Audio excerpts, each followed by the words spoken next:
Beverly held up a photograph of my husband wearing my patrol cap and said, "Look at him. He was so young." Colin was 29 in the picture. He was standing beside my grill with a beer in one hand and the cap tilted sideways like he'd just won it at a carnival.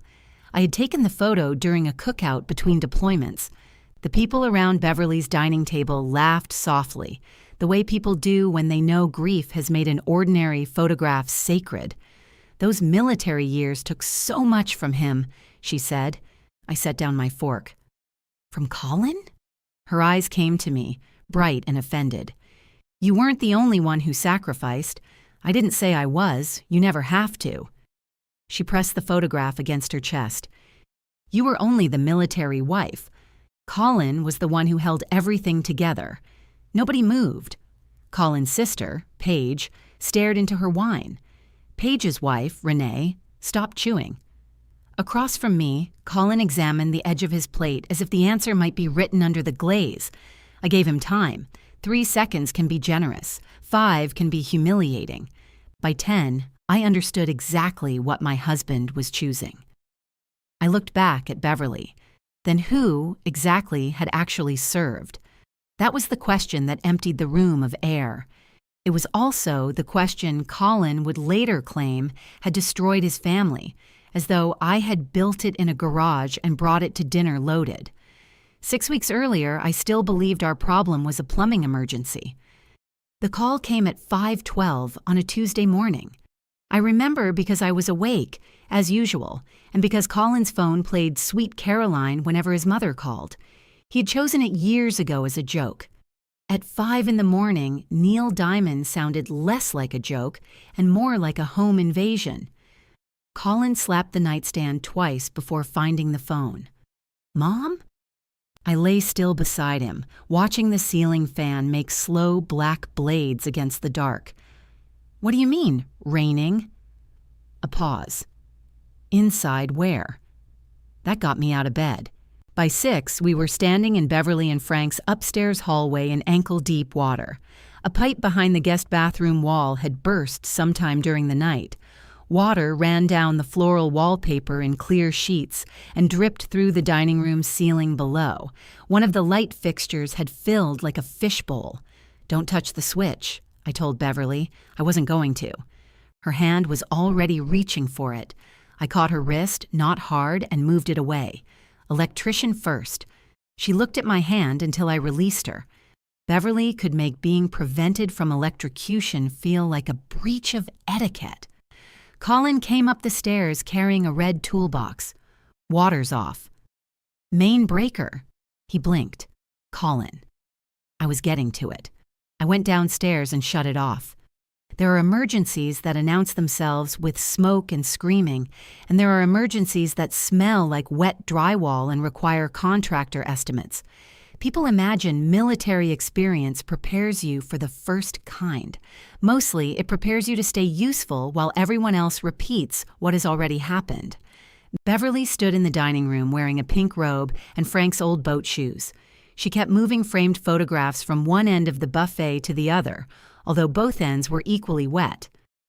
"The anniversary albums," she said. "I need the anniversary albums. Where are they?" "In the hall closet." "No, the upstairs closet." "No, wait." Colin put his arm around her. "We'll find them." The ceiling made a soft cracking sound. "We'll find them after we get out from under that," I said.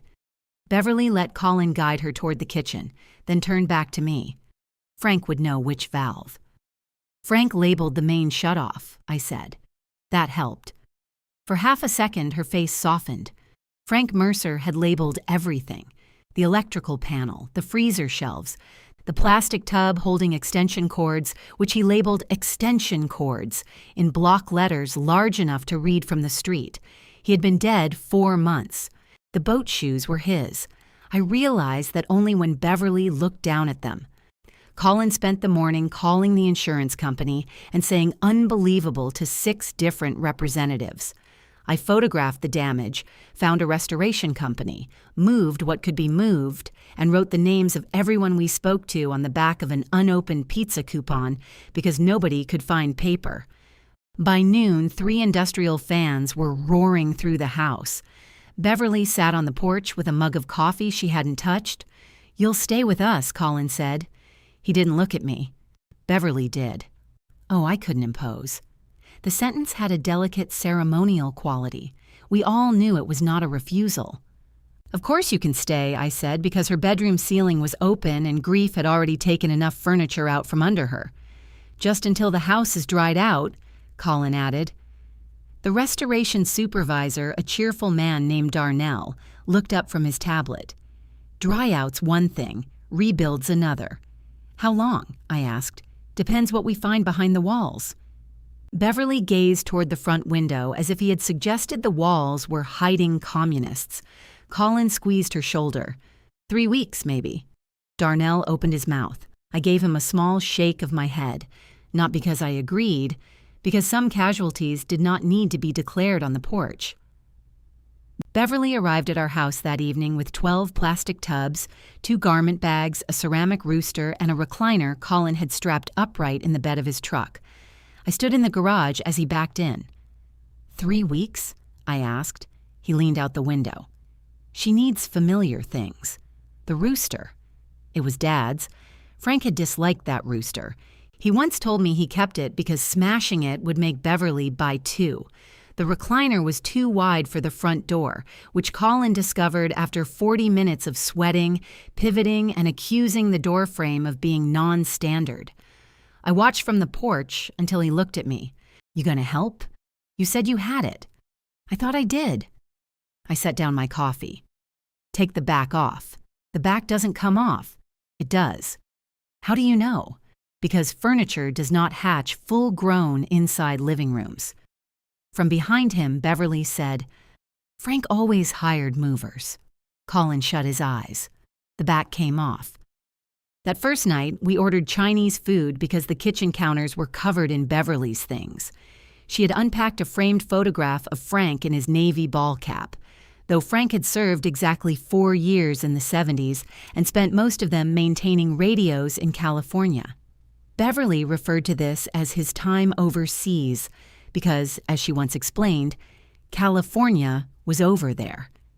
She placed the photograph on the table facing Colin. "You look more like him every year," she said. Colin smiled. He did look like Frank around the eyes, especially when tired. Frank's face had been leaner, weathered by 30 years of repairing school buses and refusing sunscreen. Beverly pointed her chopsticks at me. "Lena, you need to eat more rice. You're getting sharp again." Again, in the face. That's where I keep most of my sharpness. Colin laughed before he could stop himself. Beverly did not. I was 39, 6 years out of the Army, and built like a person who carried her groceries in one trip because a second trip suggested moral weakness. My left shoulder ached when rain came in. My right ear missed certain pitches, including the microwave timer and, according to Colin, apologies delivered from another room. At work, I managed operations for a home health agency. That meant when a nurse's car broke down, a client's oxygen delivery was late, and 2 employees called out during the same thunderstorm, everyone phoned me. I liked problems that admitted they were problems. They were cleaner than people. "How was work?" Colin asked.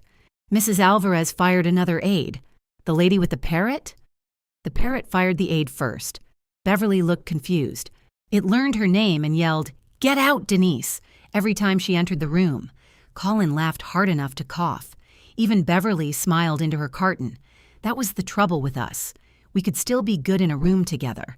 If Colin had been cruel all the time, I would have known what to do with him. Cruelty is a clear instruction. Colin was kind in bursts. He warmed my side of the bed when my shoulder hurt. He remembered I hated pulp and orange juice. At Frank's funeral, he had found me hiding beside the Fellowship Hall ice machine and put his forehead against mine without asking me to say anything. Then he would let his mother tell a stranger that he had survived 2 deployments, and if I corrected her, he'd say she meant my deployments, like grammar itself was grieving. After dinner, I showed Beverly the spare room. She stood in the doorway. "Where's the bed?" There was a sleeper sofa beneath stacked storage boxes and my folded treadmill. "It opens. With that bar across the middle, we can put a pad on it." She touched a stack of binders on my desk. "You work in here. 2 days a week." "Oh." She said it as if I had confessed to running an illegal card game. I assumed this was unused. Colin appeared behind her carrying a plastic tub. "We can move Lena's office into our room." I turned to him. "Can we?" He adjusted his grip. "Temporarily." "Where? We'll figure it out. We seem to be doing that after announcements now." Beverly looked between us. "I can go to a hotel. Again, ceremonial." Colin's face tightened. "Mom, no one is putting you in a hotel." I had not mentioned a hotel. He carried the tub into the room and set it on my desk. The lid was labeled Kitchen Misk, which told me nothing except that Frank had not packed it. I slept badly. Around 2, I heard the sleeper sofa mechanism groan, followed by Beverly's footsteps in the hall. She opened the bathroom cabinet, closed it, opened the linen closet, then stood outside our bedroom long enough for the shadow under the door to stop moving. In the morning, my coffee filters were gone. I found them in the pantry beside the paper plates. "It makes more sense," Beverly said. "To whom?" She was wearing one of Colin's old Fort Bragg sweatshirts. Across the chest, in cracked black letters, it said, "Army." To anyone looking for disposable paper goods, coffee filters live beside the coffee. "Well, now you know where they are." She smiled as though she had taught me land navigation. Colin came in, kissed my cheek, and reached for a mug. "Mom sleep okay?" "That sofa is not designed for a human spine," Beverly said. "We'll get you a mattress topper. I don't want you spending money on me. I'll grab one after work." She patted his arm. "You always take care of everybody."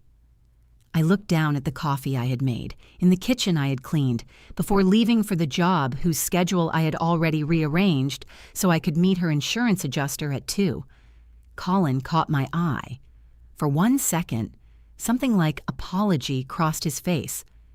Then he asked if I could pick up the mattress topper because the store was closer to my office. I wish I could say that was the moment I understood. It wasn't. I added it to my list. That was what I did then. I made lists of everything except what things meant. The mattress topper came in a box the size of a washing machine. Beverly watched me drag it through the front door and said, "They make handles for those. They make suns too." She blinked, then laughed. It surprised both of us. I cut the plastic with kitchen scissors, and the foam began expanding across the living room floor like bread dough escaping a bowl. The instructions said it needed 48 hours to reach its full shape. "Where am I supposed to sleep tonight?" Beverly asked. "On it, under it, or beside it. We have options." She laughed again, and for an hour we were almost allies. We wrestled the foam onto the sleeper sofa, tucked a fitted sheet around the corners, and argued about which direction the quilt should face. She showed me the tag as proof. I showed her the faded lines where human bodies had clearly worn it the other way for years. "Frank never noticed things like that," she said.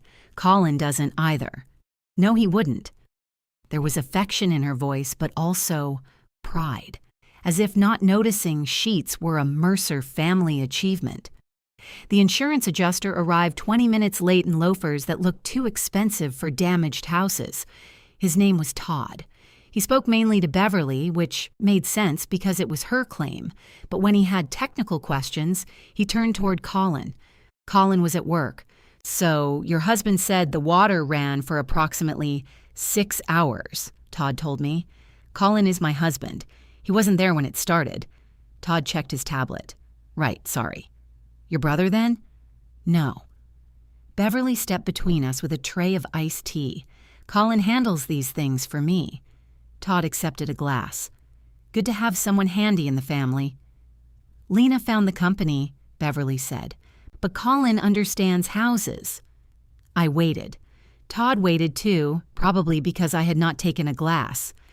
"I'm going to show him the damage," I said. Upstairs, Todd's expensive shoes made tiny sucking sounds against the damp carpet.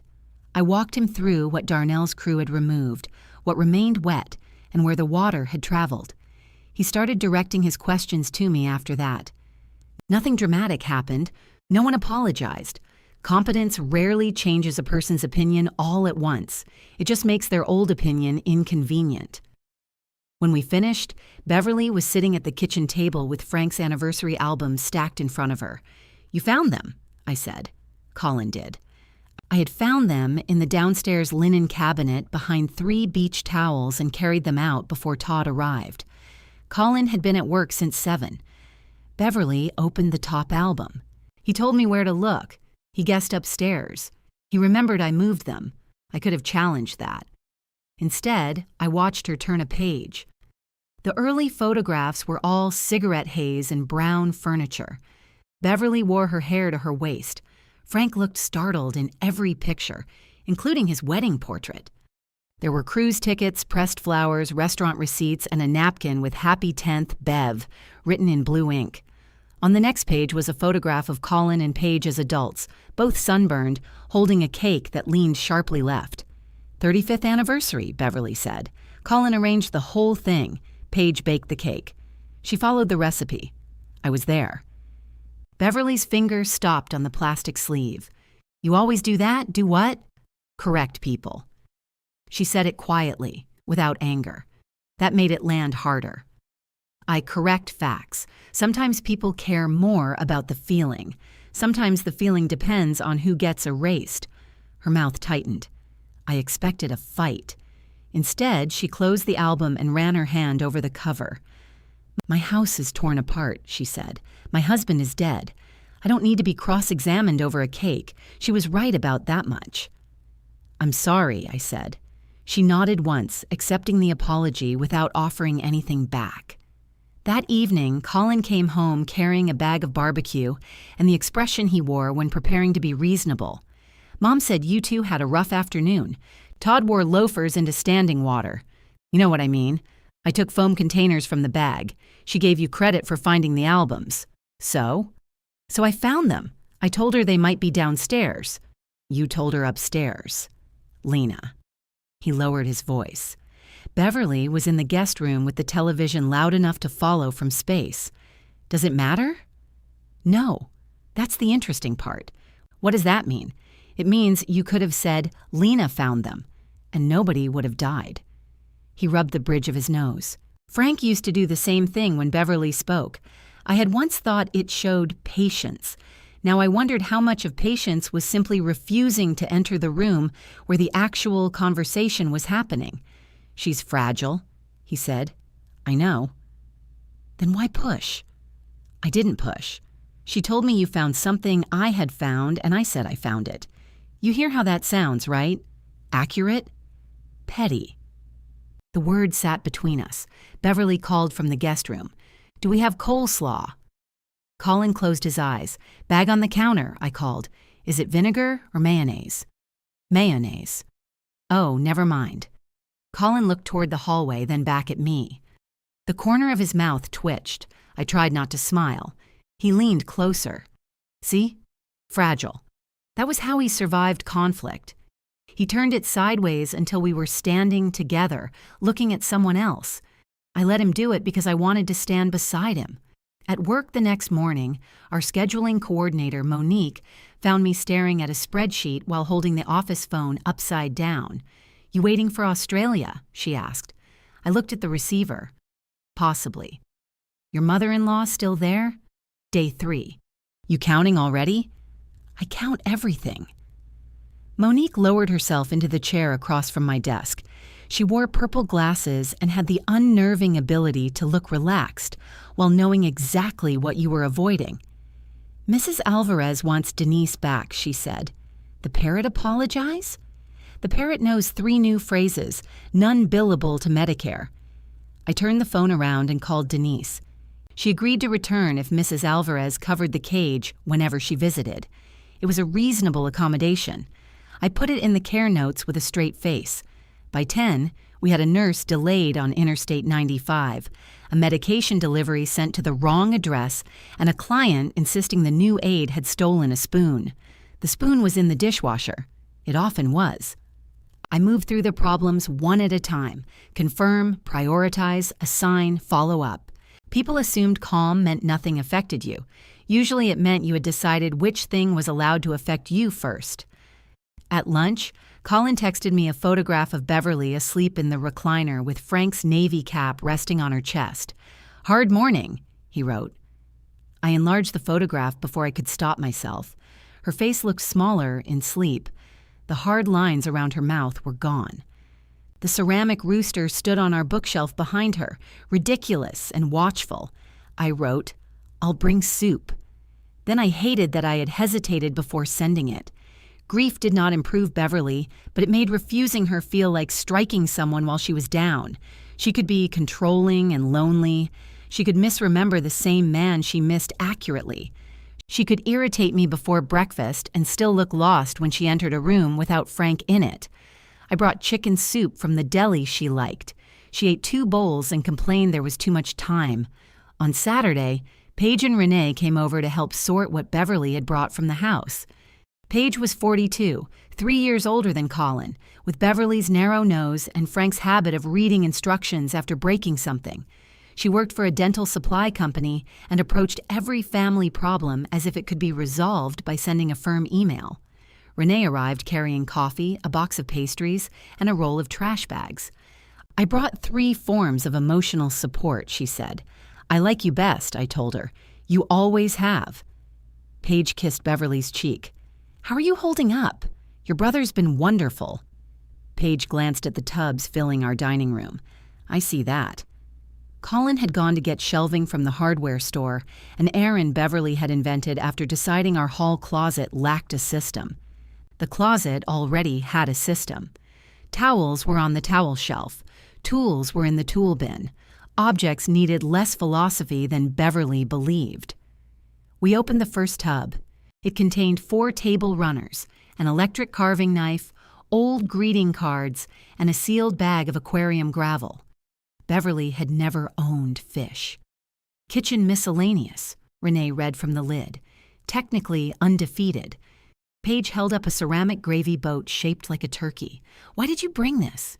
"It was your grandmother's." "No, it wasn't." Beverly stared at her. Paige lowered the gravy boat. "It was special to her." I looked at Renee. Renee bit the inside of her cheek. For almost 2 hours, we built piles. Keep here, return to the house, donate, ask later. Beverly moved objects from donate to keep whenever no one watched. I moved them back. Paige caught me doing it with a bundle of faded placemats and gave me a small, grateful nod. Then she opened a shallow black tote and pulled out my patrol cap. "That's mine," I said. Beverly looked over. "It was in our coat closet. It's been missing for years. Colin must have worn it to that cookout and left it at his parents' house. I took it from Paige. My last name was still printed inside in black marker, the letters faded at the edges. There was a pale salt line along the band. "You want it?" Paige asked. I almost said no. The cap was just fabric. It did not contain the people who had known me in it. It did not contain heat, dust, diesel, or the smell of powdered drink mix in warm water. Still, my fingers closed around the brim. "Yes." Beverly watched me. "Colin wore that all the time. He wore it once. There are several pictures. At one barbecue. He was proud of those years." I looked at her. "Which years?" The room shifted. Renee became very interested in folding a trash bag. Beverly lifted her chin. "The years you were in." Before I could answer, the garage door rattled open. Colin came in carrying boxed metal shelving and smiling as if he had rescued it from a fire. "What did I miss?"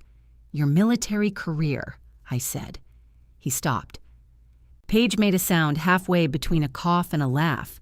Beverly began stacking greeting cards too sharply. Colin leaned the shelving against the wall. "Can we not?" I asked a question. "No, you made a joke. It can be both." He glanced at the cap in my hand, and something defensive entered his face before I had accused him of anything. "Mom knows I didn't serve." "Then why does she talk like you did?" "She doesn't." All 3 women looked at him. He sighed. "She says being a military spouse was hard." "I was never your military spouse." "Fine. Partner. Whatever." Words keep becoming whatever when they reach me. Paige stood up. "Okay, this feels private." "It became private right after everyone heard it," Renee said. Beverly turned on her. I'm allowed to be proud of my son. No one said you weren't, I told her. You imply it constantly. I imply he didn't serve. Colin's jaw flexed, and there it is. What? That thing you do where nobody else is allowed to have had a hard time because yours was harder. For a moment, all I could hear was the crinkle of the cap in my hand. Then Paige said softly, Colin. He looked at me and knew he had gone too far. I saw him know it. That mattered then. I didn't mean it like that, he said. Beverly put a hand on his arm. You don't need to apologize for having feelings. He let her keep it there. I folded the cap once and took it upstairs. In our bedroom closet, on the highest shelf, was a wooden box Frank had made for me after I left the army. Walnut, plain, no flag or brass plate. He had asked what I wanted on the lid. I told him nothing. Good, he'd said. Nothing's easier to spell. I took the box down, opened it, and placed the patrol cap inside with my old watch, unit patches, and a stack of letters I rarely touched. When I returned, Colin was assembling Beverly's new shelves. The donate pile was gone. The donate pile had migrated into the guest room, where Beverly sat on the edge of the sleeper sofa, guarding it like a customs agent. You moved everything, I said. I wasn't finished deciding. We spent 2 hours deciding. You decided. Behind me, metal poles clattered against the dining room floor. Colin was losing a fight with the shelving. Paige picked up her purse. I'm going to leave before this becomes a tribunal. You've barely helped, Beverly said. I've been here since 10, and now you're abandoning me with all this. Paige went still. I recognized the pause. It was the one Colin made whenever Beverly laid a hook inside an ordinary sentence. Renee took Paige's hand. We have plans. What plans? Very secret lesbian plans, Beverly. We'd tell you, but then we'd have to recruit you. Beverly frowned. Paige laughed despite herself, and the hook came loose. At the door, Renee hugged me. Call if you need a getaway driver. Do you own a fast car? No, but I'm emotionally prepared to speed. Paige hugged Colin, then leaned close enough to say something I couldn't hear. He shook his head. She looked at me, looked back at him, and left without saying goodbye to her mother a second time. I picked up the empty pastry box and carried it into the kitchen. Colin followed a few minutes later. You okay? My office contains an armed placemat militia. I mean about what I said. I rinsed crumbs from the box. What did you mean? That's not fair. It's a question. I meant that it was hard for both of us. That's not what you said. You know what I said? Yes. He stood beside the counter with his hands on his hips, looking exhausted by the labor of being asked to repeat himself. I shouldn't have said yours was harder, he said. You didn't. He frowned. You said I don't allow anyone else to have suffered because I suffered more. That's different. Okay, I shouldn't have said that. Do you believe it? No. Then why was it ready? His face changed. Not guilt exactly. Recognition, followed quickly by annoyance at having recognized anything. My father died, he said. My mother's house is ruined. I'm trying to keep everybody from tearing at each other, and every sentence has to pass inspection with you. I'm not everybody. You know what I mean? I dried my hands. That phrase is doing a lot of work lately. He stared at me, then laughed once without humor. I'm going to finish the shelves. It was not an apology, but it was the last conversation we could have before one of us said something too true to take back. At the time, I counted restraint as success. The shelves took 4 hours and leaned half an inch to the left. Beverly praised them like a suspension bridge. That night, rain moved in. My shoulder started throbbing while I was brushing my teeth, a deep electric ache that ran from the old scar down into my wrist. I swallowed 2 pills and tried to sleep with a folded towel supporting my arm. At 1:30, I gave up and went to the kitchen for ice. Beverly was sitting at the table in Frank's robe, eating saltines over the sink so she wouldn't make crumbs. She looked at my arm. Bad? Annoying. That means bad. She took the ice pack from me, wrapped it in a dish towel, and held it out. I can do it. I know. I took it. For a while, neither of us spoke. Rain tapped against the windows. The refrigerator clicked on. Without her daytime makeup, Beverly looked older and less certain, her eyebrows nearly invisible. Frank's hip hurt every time it rained, she said. He refused to admit it until he started walking in circles. How did circles help? They didn't. But he thought limping in a straight line looked weak. That sounds like Frank. He hated being watched. I know. She looked at me over the rim of her water glass. He liked that you didn't fuss. He liked that I brought tools. He bragged about the workbench you two built. He built it. I held things and got insulted. He insulted everybody. That was how he showed confidence in you. I smiled. He called Colin a soft-handed pamphlet reader. Beverly smiled too. Colin had brought instructions. The smile disappeared from her face as quickly as it came. I keep thinking I hear him in the house, she said. Not his voice, just his weight. The floorboard outside the bedroom used to click. I pressed the ice pack into my shoulder. Sometimes after I got home, I said, I'd wake up because the house was too quiet. I could hear the air conditioner, but my body kept waiting for a generator. Beverly looked at me. How long did that last? I'll let you know. She did not tell me to be grateful or ask whether I had seen anyone die. She just nodded. That was the closest we had ever come to speaking the same language. In the morning, she had moved my coffee filters again. The restoration crew found mold behind one section of wall. Not black mold, Darnell stressed, as though the color made the delay polite. The bathroom had to come down to the studs. Part of the flooring needed replacement, and one of the downstairs ceilings could not be closed until a plumbing inspector returned. 6 weeks minimum, he told us over speakerphone. Colin looked at me. Beverly looked at Colin.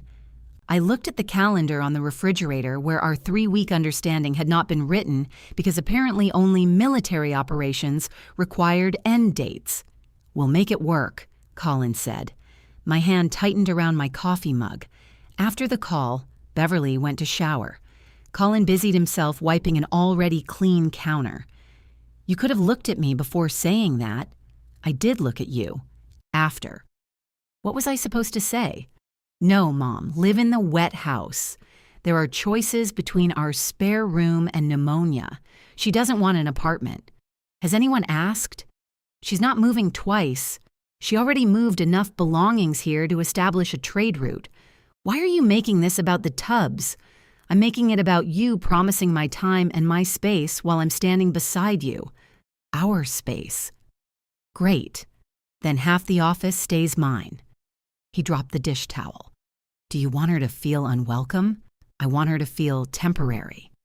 His expression closed. There it was. In Colin's family, a boundary was never about what you could give. It was evidence that you had never wanted to give anything. I'll work out of the bedroom, I said, but I need the desk back. The tubs go to storage. She'll think you're pushing her out. I am pushing her kitchen miscellaneous out. She's grieving. So are you. Does that mean I should let you store aquarium gravel in my underwear drawer? He almost smiled. I saw him fight it. This is serious, he said. I know. That's why I'm trying to say it before I start yelling. You don't yell. No, I leave. The words surprised both of us. I had not meant them as a threat. I was describing a pattern older than our marriage. When a room became unsafe, I located the exits. Colin knew that about me. He also knew I rarely announced it. He picked up the dish towel and folded it carefully. I'll rent a storage unit, he said. Thank you. For the tubs.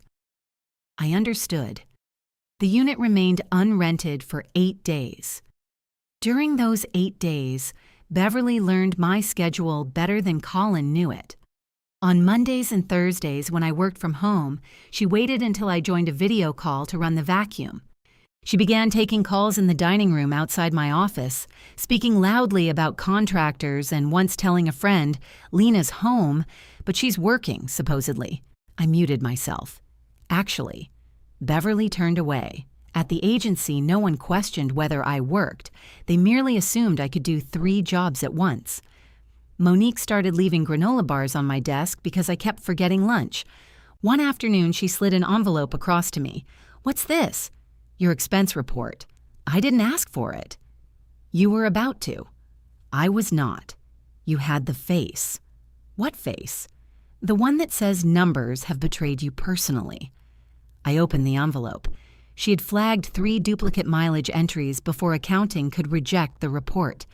"You saved me an hour. Say thank you without making it weird." "Thank you. Now make it weird. You are the finest scheduling coordinator east of the Mississippi." She saluted with 2 fingers. "That'll do, Sergeant." My whole body went still. Monique's hand dropped. "Sorry. Bad joke. No. Just don't." "Got it." She did not ask why. She never called me that again. At home, Colin wore old unit shirts more often after Beverly arrived.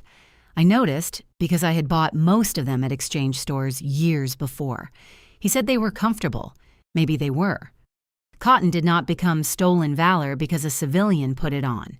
Still, one evening I found him in the garage telling our neighbor Rick about the time we had to shelter during a mortar attack. I stood behind him holding a bag of recycling. Rick's eyebrows rose. "You were over there?" Colin scratched the back of his neck. No, Lena was. I mean, that was happening to us while we were together." "It happened to me," I said. Both men turned. Colin gave me a warning look so slight Rick could not have seen it. Rick cleared his throat. Hell of a thing. It was a long time ago. I put the recycling in the bin. Later, in our bedroom, Colin shut the door harder than necessary. "You made me look like an asshole." "You told my mortar story in the first person plural," I corrected him. "After I walked in, I was getting there. You always seem to be getting there." He paced once from the dresser to the window. "Why do you care what Rick thinks? I care what you think happened. I know what happened." "Jesus, Lena." I was home, terrified every time the phone rang. I couldn't sleep. I watched the news. I didn't know if you were coming back. I looked at him.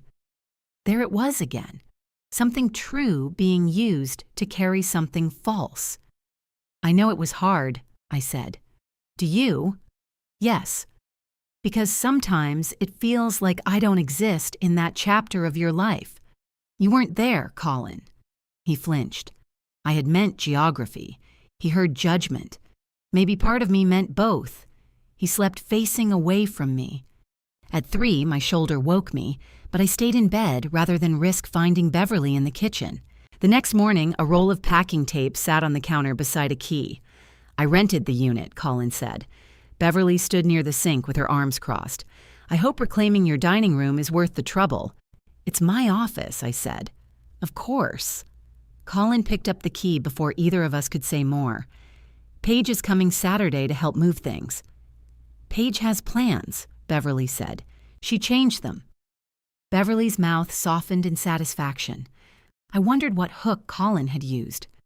Saturday came with heat heavy enough to bend the air over the driveway. Paige arrived alone, wearing work gloves and a look that suggested Renee's secret plans had included self-preservation. We loaded 7 tubs into Colin's truck before Beverly emerged carrying a photograph album. "This stays," she said. It was the album from the cookout, open to the page where Colin wore my patrol cap. Paige wiped sweat from her forehead. "Fine, Mom." "Our anniversary dinner is in 3 weeks," Beverly said. "I want to have it here." "At Lena and Colin's?" Paige asked. Beverly looked at me. For once, she waited before volunteering my house. "I want 1 room cleared by Monday," I said. Beverly's expression changed from hopeful to insulted so fast it almost made a sound. "For the dinner," I added. "We can have it here, but the tubs don't come back afterward. They're my belongings, not hazardous waste. Some of them contain aquarium gravel. That belonged to your father-in-law. He hated fish." Paige covered a laugh by coughing into her glove. Beverly closed the album. "If it's too much, I'll ask the church." "It's not too much. I don't want you resenting it. Then stop making me defend saying yes." She studied me, searching for the hidden refusal inside the permission. In her world, people rarely said what they meant because direct speech denied everyone the pleasure of decoding it later. "All right," she said. "Thank you." That was the first sincere thanks I had heard from her since she arrived. It made me feel meaner than the aquarium gravel deserved. We put the album on the bookshelf beside the ceramic rooster and loaded the remaining tubs. Paige drove with Colin to the storage unit. I stayed behind to help Beverly plan the dinner, although help soon became a word without a stable definition. She wanted Frank's favorite barbecue from a restaurant that had closed 2 years earlier.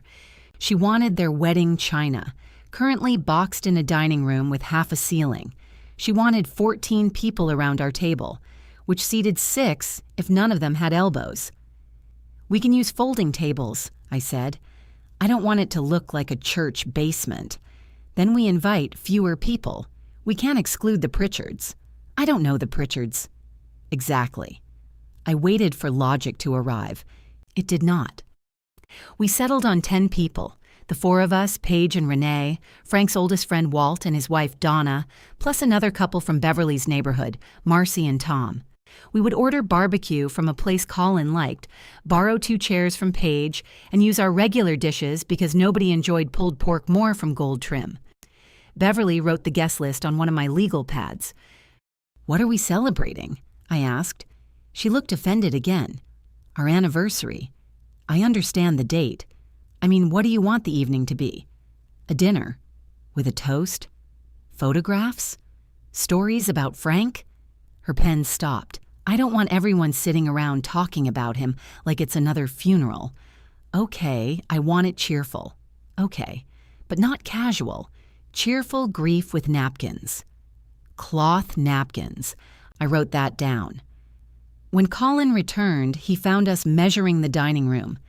"You said yes?" he asked. "She did," Beverly answered for me. He kissed my temple. "Thank you." The kiss was quick and grateful, and I hated how much relief I felt. I wanted him pleased with me. That was not the same as needing approval, I told myself, although the body does not care what vocabulary you assign to surrender. For the next 3 weeks, the anniversary dinner became another part-time job. Beverly changed the menu twice, the guest list 3 times, and the table arrangement whenever she remembered an old grudge. Donna could not sit beside Marcy because of something said at a Christmas cookie exchange in 2018. Walt needed a chair with arms. Tom talked too much if placed near Colin. Renee apparently could be seated anywhere because Beverly had categorized her as socially weatherproof. "Put me near the exit," Renee told me over the phone. "I'm flammable." Paige got on the extension. "Mom says you're making a slideshow." "I am not. She told me you offered. I offered to put out albums. That's how it starts. Next thing you know, you're scanning their honeymoon. Do I want to know where they went? Myrtle Beach." "Of course." "Lena." Paige's voice dropped. "You don't have to do all this." I said yes. "That isn't what I said." I looked through the doorway. Beverly was polishing my silverware while explaining to Colin that our forks had no weight. "It matters to her," I said. "A lot of things matter to Mom. Most of them become somebody else's Tuesday." That sounded rehearsed. "Renee say that?" "Renee says I'm a recovering volunteer. And how's recovery? I'm helping move chairs on Saturday." So mixed.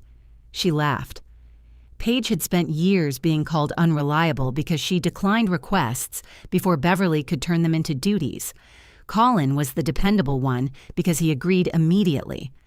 The fact that someone else usually completed what he agreed to had never damaged his rating. On the Wednesday before the dinner, I came home to find my wooden box on the bed.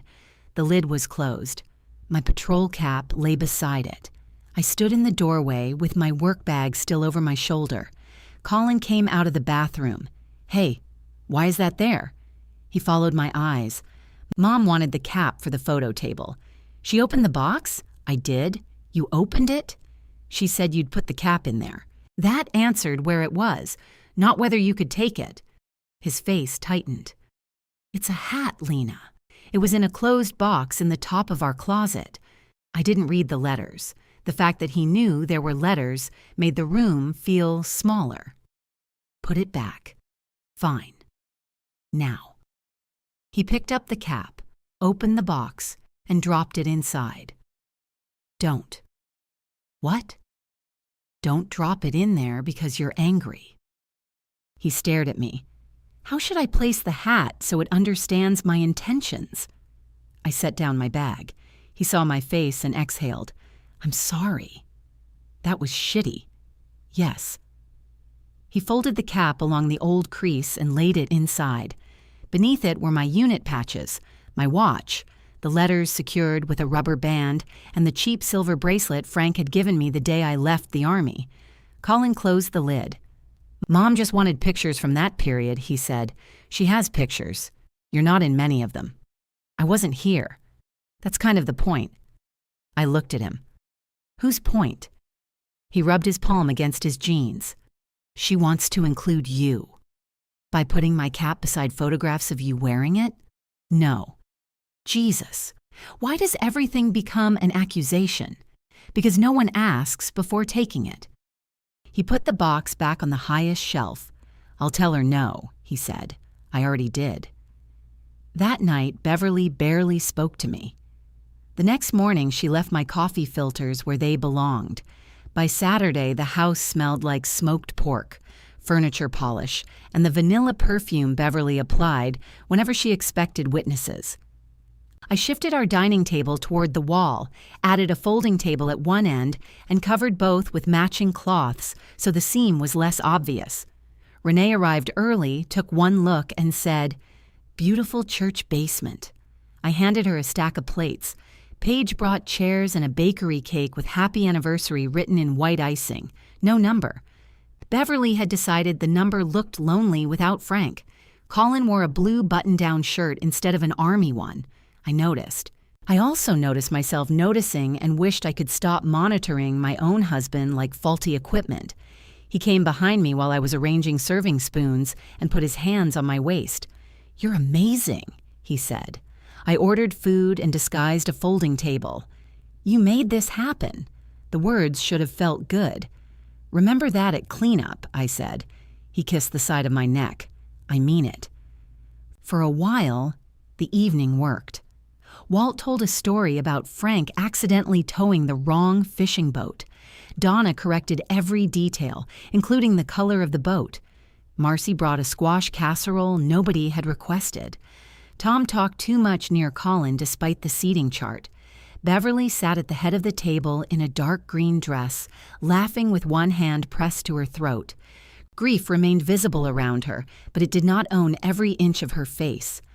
I was glad we had done it. After dinner, I cleared plates while Colin poured coffee. Renee joined me at the sink. "You okay?" she asked. "Why?" "You're washing a disposable barbecue container?" I looked down. Apparently not. She took it from me and dropped it in the trash. In the dining room, Beverly tapped her spoon against a glass. The sound was small, but everyone quieted.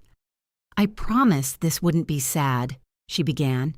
Walt immediately looked sad. Beverly thanked everyone for coming. She spoke about Frank's steadiness, his terrible dancing, and his loyalty. She said marriage meant carrying each other through seasons no one else saw. Her voice shook only once. Then she reached behind her chair and lifted the photograph album. My stomach tightened. She passed around pictures from old anniversaries, a beach trip, Frank asleep in a lawn chair, Paige holding the crooked cake, Colin standing beside our grill in my patrol cap, a beer in his hand. Beverly held that photograph up. "Look at him. He was so young. He was almost 30, Paige said. Beverly ignored her. Those military years took so much from him. I set down my fork. "From Colin?" Her smile vanished. "Lena," Colin said softly. Beverly pressed the photograph to her chest. "You weren't the only one who sacrificed. I didn't say I was. You never have to. We all know what you think." "Mom," Paige said. "No, she's made little comments for weeks. She acts as if Colin sat home eating candy while she went off and did whatever she pleased." I looked at Colin. He looked down. Beverly's voice rose. "You were only the military wife. Colin was the one who held everything together." Donna inhaled sharply. Tom stared at his coffee. Renee stopped with her glass halfway to her mouth. I waited for Colin to correct his mother. He traced one thumb along the rim of his plate. I gave him 10 seconds. Then I looked back at Beverly. Then who, exactly, had actually served? No one answered. Colin finally pushed his chair away from the table. "Congratulations," he said to me. "You made Dad's anniversary about you." He walked into the kitchen. Beverly began to cry, and every person at my table turned toward me as if I had brought the knife. Renee was the first person to move. She set down her glass and said, "No." It was quiet, but it broke the spell. Beverly looked at her through tears. "Excuse me, no one at this table is looking at Lena like she did something wrong." Paige touched Renee's arm. "Maybe we should all take a breath." "I'm breathing fine." "Renee," Paige warned. "What?" "Your mother just called an Army veteran a military wife, and your brother blamed her for noticing." Tom became fascinated by the bottom of his coffee cup. Marcy whispered something to Donna. Walt rubbed both hands over his face. Beverly's tears sharpened. "I will not be lectured in my son's home." Renee glanced at me.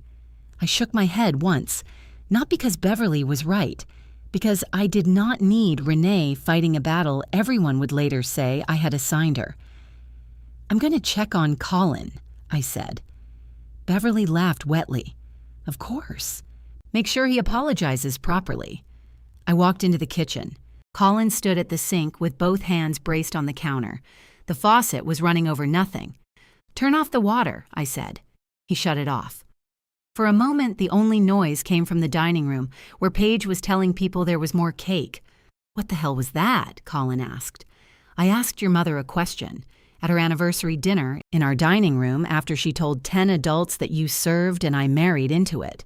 She did not say I served. What do you think military years means?" She was talking about the whole period. She called me the military wife. She got the words backward. I stared at him. He looked away first. "Did she?" I asked. "She's upset." "Did she get the words backward, Colin?" He picked up a dish towel and folded it over the oven handle, although it was already folded. "You knew what she meant." I knew exactly what she meant. "You always do this. You take the worst possible interpretation, lock onto it, and act like everybody else is lying. Then give me a better interpretation. My mother lost her husband. That is not an interpretation.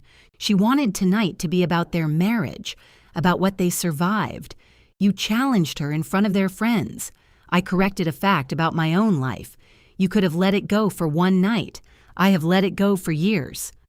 His face shifted. There was the recognition again, followed by the door slamming shut behind it. "Nobody asked you to," he said. The sentence entered so cleanly I almost admired it. "No," I said. "You just punished me whenever I didn't." He stepped toward me. "I have never punished you. You sulk. You call me petty. You say I embarrass you.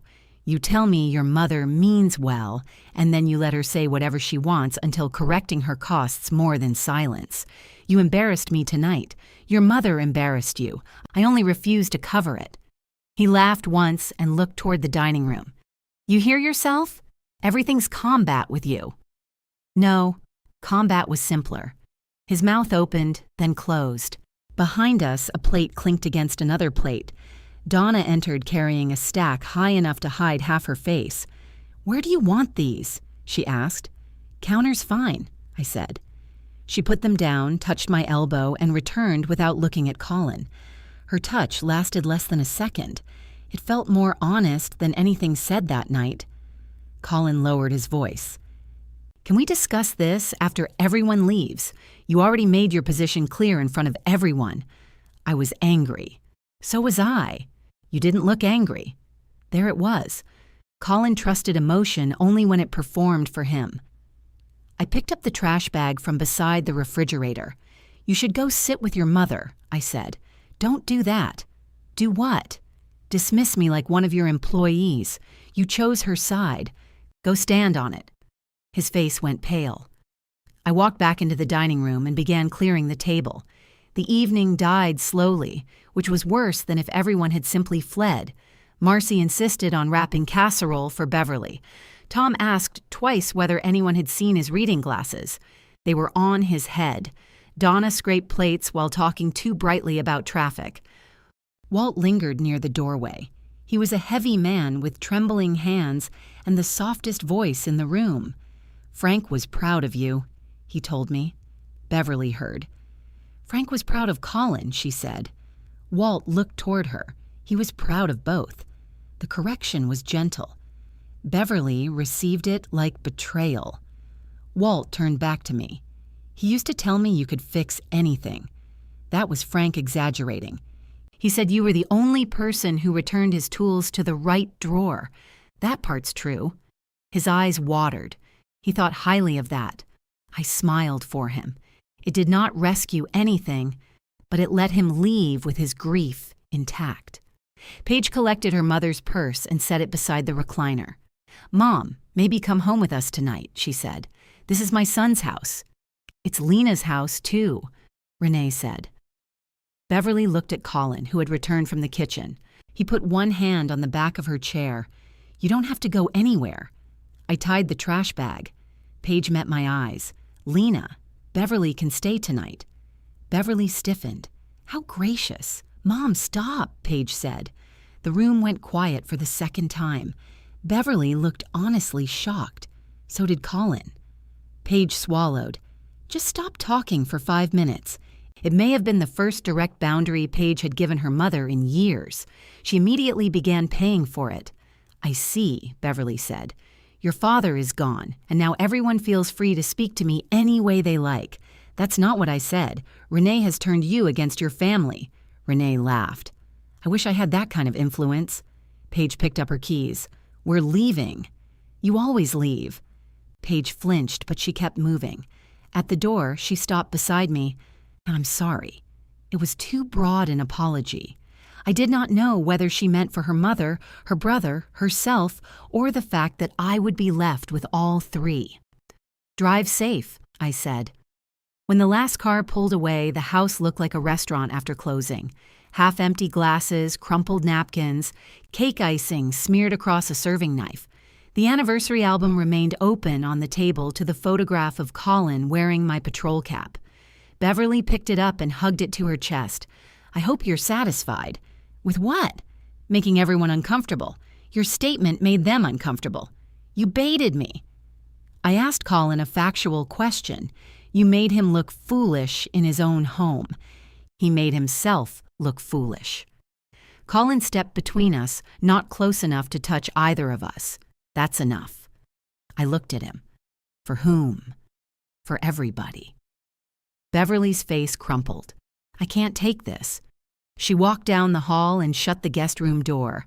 Colin waited until it latched. "You couldn't give her one evening," he said. "I gave her 3 weeks of evenings. Everything has a price with you." I almost answered. Then I looked around at the folding tables I had measured, the dishes I had arranged, the food I had ordered and served, and the silverware Beverly had criticized while polishing. "Yes," I said. "Apparently it does." I began stacking plates. Colin watched me for a minute. "I'll do that. I've got it. Don't be a martyr." That made me laugh. He left the room. I cleaned until the dining table was visible again. Renee had bagged most of the trash before leaving. Donna had loaded the dishwasher. Colin had poured coffee and moved chairs, then disappeared when the room stopped admiring him. At midnight, I found the patrol cap photograph on my nightstand. I picked it up by the edges. Colin had probably left it there, though I could not decide whether he meant it as an accusation, a peace offering, or proof that I had ruined something innocent. The woman who took that photograph was not visible in it. I remembered standing barefoot on the patio telling Colin to turn the cap around because he looked ridiculous. I remembered him saluting with the beer bottle. I had laughed. I put the photograph face down in the hallway outside the guest room. Then I went back and moved it to the dining table. Even furious, I could not make myself cruel enough to place it at Beverly's door. Colin slept on the far edge of our bed. Neither of us spoke. His breathing changed around 2, but I knew he was awake because the rhythm was too careful. In the morning, Beverly was already dressed. The album and photograph were gone from the table. Her suitcase stood beside the recliner. Colin poured her coffee. She did not look at me. Paige is coming. Okay, I said. She thinks I should stay with her until everyone calms down. Colin set the pot too hard on the counter. You don't need to leave. I won't remain where I'm not wanted. I opened the pantry and took out a filter. I want to be clear, I said. You are not being thrown out today. Beverly's chin rose. But we need an end date.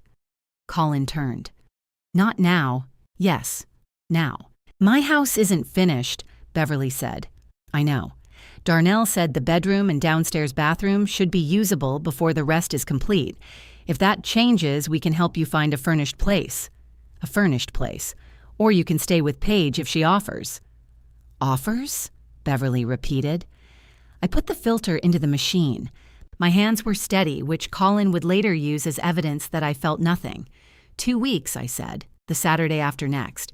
You're evicting my mother because she hurt your feelings. No. I'm ending an open-ended arrangement because living together is damaging all three of us. It wasn't damaging until you decided to make an issue of everything. Beverly began to cry again, silently this time.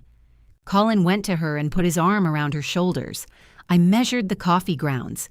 He looked at me over her head. You're unbelievable. I've been very clear.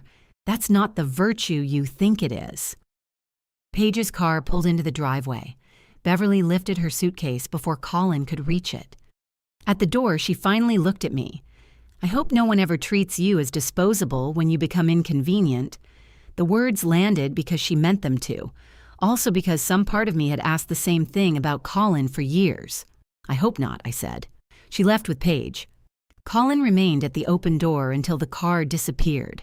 Then he went to the bedroom to dress for work without drinking the coffee I had made.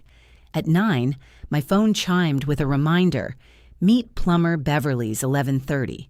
I deleted it. Then I forwarded the plumber's number to Colin. Your appointment, I wrote. 3 dots appeared, vanished, then returned. I have work. So do I. He did not answer. At 11:30, the plumber called me anyway. I let it ring. It rang again before noon. Then Darnell called. Then Beverly. I ignored all 3 and spent 11 minutes staring at a staffing grid without absorbing a single name. Monique appeared in my doorway holding 2 cups from the break room coffee machine. I brought poison. I have coffee. You have cold resentment in a mug. She exchanged it for the fresh cup and sat down. Do you want advice, an alibi, or for me to say nothing? Nothing sounds nice. She nodded and drank her coffee. After almost a minute, I said, My mother-in-law told a table full of people that my husband was the one who served. Monique lowered her cup. She called me the military wife. Did you switch husbands without filing paperwork? No, just checking.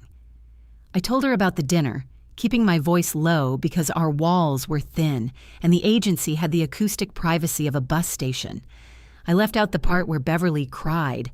Then I added it because leaving it out felt dishonest. Monique listened without interrupting. When I finished, she said, You want to know if you were mean? No, you do. I know I wasn't wrong. Different question. I looked toward the scheduling board.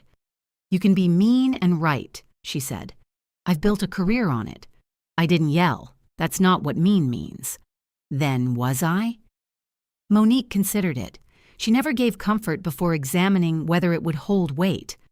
I think you finally said something after everybody got used to you not saying it. That always feels violent to the people benefiting. I let out a breath. But, she added, you asked me for nothing. I asked you to say nothing. And look how that went. My phone vibrated against the desk. Colin. I turned it over. Monique stood. There's a visit gap at 4. You can take it or you can go home and fight. Give me the visit. Thought so. The client lived 20 minutes outside town in a brick ranch with a wooden ramp and 6 wind chimes. His regular nurse had a flat tire, and he needed a medication check. It was not technically my job anymore, but my nursing license was current and the visit needed coverage. Mr. Haney opened the door before I knocked. You're not Sheila. Sharp as ever. She brings cookies. I brought paperwork. Then I prefer Sheila. He waved me inside. For 40 minutes, I checked his vitals, reviewed his pill organizer, and listened to him complain that his cardiologist was 12 years old. He was 71 and suspicious of anyone with unlined skin. When I finished, he handed me a bag of tomatoes from his porch planter. "For the woman who didn't bring cookies," he said. "They look expensive. They're tomatoes." Exactly. Driving home with the bag on the passenger seat, I felt the strange calm that came from being useful inside a problem with edges. Blood pressure, medication, next visit. No one asked the pill organizer what it meant. Colin's truck was in the driveway. He stood in the kitchen wearing his work pants and an expression that told me he had been waiting. "You let the plumber call you twice. I told you it was your appointment. I couldn't just walk off a job. Neither could I. You manage the schedule.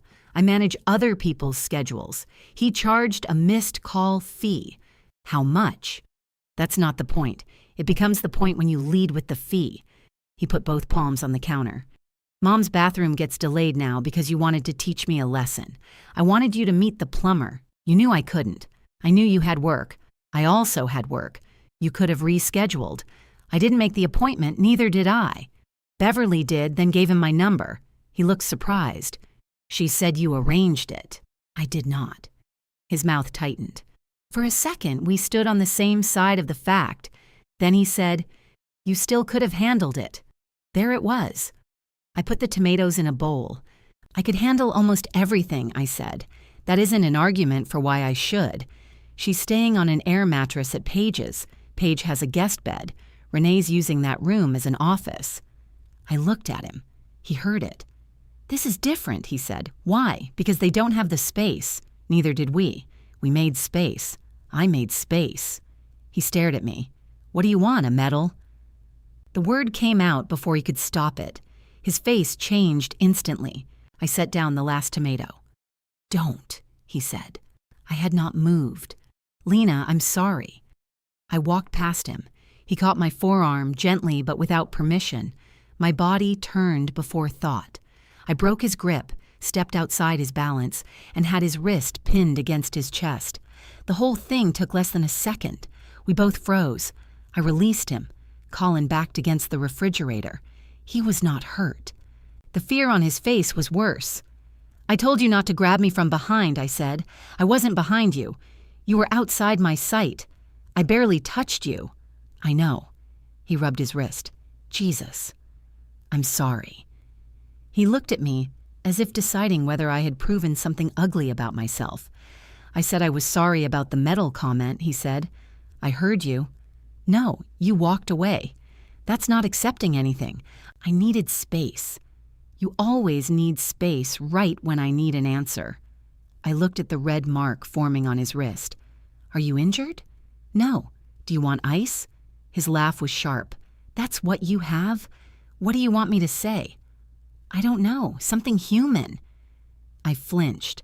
He saw it and immediately regretted it. By then, regret had become the third person in our marriage, always arriving after damage and expecting a seat. He left without taking his keys from the bowl. 10 minutes later, he returned for them. Neither of us spoke. I sliced one of Mr. Haney's tomatoes for dinner and ate it standing at the counter. The guest room was almost usable again. Beverly had taken her suitcase, but her recliner remained in the living room.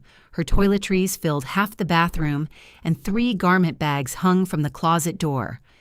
I folded the sleeper sofa, rolled up the mattress topper, and moved my binders back onto the desk. The next morning, I worked from that room with the door closed. At 10, Paige texted, "Do you know where Mom keeps Frank's death certificates?" I wrote, "Desk drawer at her house, left side, blue envelope." "How do you know that?" She told me when insurance asked. A minute passed. "She says you organize them." I had put them in the envelope because she left them under a grocery circular. I wrote, "They're in the blue envelope."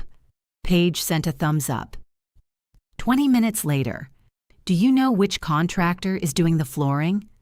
"Darnell has the subcontractor's number. Can you send it?" "No, Colin has it." The dots pulsed for a long time. "Okay." I place my phone face down. Guilt is not always evidence you are doing the wrong thing. Sometimes it is the sensation of leaving a job undone when everyone trained you to believe it was yours. By lunchtime, I had finished 2 reports without a vacuum cleaner outside the door. I ate a granola bar before Monique could somehow detect the omission from across town. When I carried my plate to the kitchen, I saw Beverly's ceramic rooster on the bookshelf. It faced the room with one painted eye, bright and disapproving.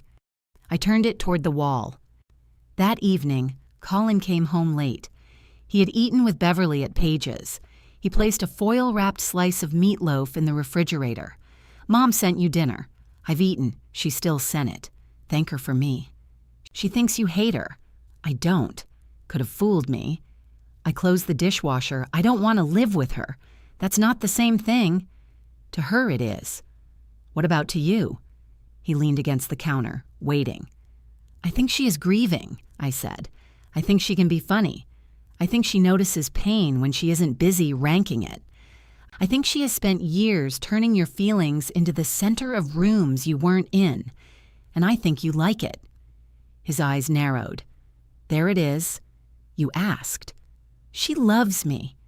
"I didn't say she doesn't. My father loved you, and you never acted suspicious of that. Frank didn't need me to become smaller so his love could fit." Colin looked toward the living room. The rooster faced the wall. "Did you do that?" "Yes." He turned it back around. Neither of us mentioned his wrist. Paige lasted 9 days before she called me. I was leaving the agency with Monique when my phone rang. "Please tell me how to stop her from refolding our towels," Paige said without hello. "You can't. She says Renee folds them like a hotel. Is that bad? Apparently hotels don't respect cotton." Monique lifted one eyebrow. I mouthed mother-in-law and stepped toward my car. In the background, Beverly called, "I can hear you. I know, Mom. You make everything sound ridiculous." "Because it is ridiculous." A door shut. Paige lowered her voice. She told the flooring guy Colin would approve the color. "What color?" "I don't care." "Why does Colin approve it?" "It's her floor. Ask her." I did. She said he understands construction. I leaned against my car. Paige exhaled. "Lena, I'm sorry. For the towels? For the dinner? For leaving?" For every time she said Colin kept everything together, and I let it pass because correcting her would become a whole thing. The parking lot shimmered with late afternoon heat. "What changed?" I asked. She thanked Colin for arranging her prescription pickup. "Did he?" "No." "Renee did." During her lunch break. Mom called Colin afterward to tell him what a good son he was. I closed my eyes. "It sounds so stupid when it's one prescription," Paige said, "but it's everything. She makes him responsible in the story and us responsible in real life." "Yes." "I didn't see it. You saw it." Paige went quiet. "You didn't want to pay for saying it," I said. "That's worse. It's more accurate." She laughed once, sadly. "There you go, correcting people. I've heard that about me." We arranged for Beverly to return to her house the following Saturday if Darnell confirmed the bedroom was safe. Paige would help clean. Colin would meet the flooring crew. I offered nothing. At home, Colin was on the phone in the garage. "I'll handle it," he said. "No, Mom, don't worry. I'll handle everything." He saw me through the door and turned away. The next morning, a contractor called to ask what time I would be at Beverly's. I gave him Colin's number. That afternoon, Colin missed a refrigeration service appointment because the flooring crew arrived early. His supervisor wrote him up. He came home carrying the consequence like I had packed it for him. "I hope you're happy," he said. I looked at his face and felt my old reflex rise. Soothe, solve, make a call, find a way to put the world back before he felt its weight. I let the reflex pass. "No," I said. "I'm not." Happy wasn't the word for what I felt. Vindicated wasn't either. Both would have required pleasure. "I warned you the flooring crew changed their arrival window," Colin said. "You texted me at 7:15. I had a staff meeting at 8. You could have opened the house and left. They needed someone there." "Exactly." I waited. He ran a hand through his hair. You know what I mean. I do. You think my work is movable because I'm good at moving it. That's not fair. You have a limited number of sentences, Colin. He dropped his keys into the bowl so hard one bounced onto the floor. I got written up because you're proving a point. You got written up because you promised your mother you would handle everything. After you refused to help. I arranged the restoration company. I met the adjuster. I tracked the damage, found the albums, called contractors, moved her belongings, gave up my office, changed my work schedule, planned her anniversary dinner, and let her live here. Fine. No, not fine. Name what you mean by help. He looked away. You mean continue, I said. You wanted me to continue. My mother needed us. She needed work done. You keep changing work into love so no one can refuse it without becoming cruel. His face hardened. Did you learn that in counseling? No, I learned it in this kitchen. He opened the refrigerator, stared inside, then shut it without taking anything. Paige said she can cover tomorrow, I said. His eyes snapped toward me. You talked to Paige? She called. Of course she did. Why of course? Because the three of you have decided Mom is some kind of manipulator. Three? Renee. Renee decided before I did. He paced to the window. Outside, a sprinkler ticked across our neighbor's lawn. She's been through hell, he said. I know. No, you don't. She was with Dad 46 years. I liked your father. That's not the same. I didn't say it was. You always say the exact sentence that makes you technically innocent. I felt that one. He saw it land and kept going. You never just admit you're angry. You turn it into policy, end dates, appointments, lists. Like everybody has violated a regulation you forgot to give us. What would anger look like in a form you respect? Something real. I am standing in front of you. Then yell, no. Why not? Because then you'll talk about my volume instead of what happened. You don't know that. I know you. He laughed without humor. Do you? The question stayed in the kitchen after he walked out.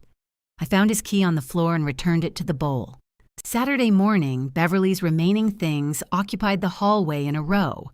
Garment bags, toiletries, the mattress topper, Frank's photograph, and the recliner dismantled again. Colin carried everything to his truck without asking for help. I did not offer. The recliner back jammed in the front doorway. I stood at the kitchen counter drinking coffee while he pushed. He changed angles, swore, and pushed again. Sweat darkened the collar of his shirt. Lift the left side, I said. I've got it. He did not. Beverly had been right about one thing. There were handles, or at least metal brackets, that worked like them. I watched Colin struggle until the chair scraped paint from the frame. He turned. You enjoying this? No. Could have fooled me. He lifted the wrong side again. I set down my mug, crossed the room, and tilted the chair enough to clear the trim. Don't, he said. You're damaging the door. I said I had it. You also said you wanted help. Not like this. I released the chair. It settled against his shin. Jesus. Are you hurt? No. I returned to the kitchen. He got the recliner out 12 minutes later. Before leaving, he stood by the open door. The truck bed behind him was stacked high with pieces of Beverly's temporary life. I thought you'd come, he said. To her house? Yeah, you didn't ask. I shouldn't have to ask my wife to help my family. I am your family. He shook his head as if I had deliberately misunderstood. That's not what I meant. I know. I closed the door after him. The quiet felt wonderful for 17 minutes.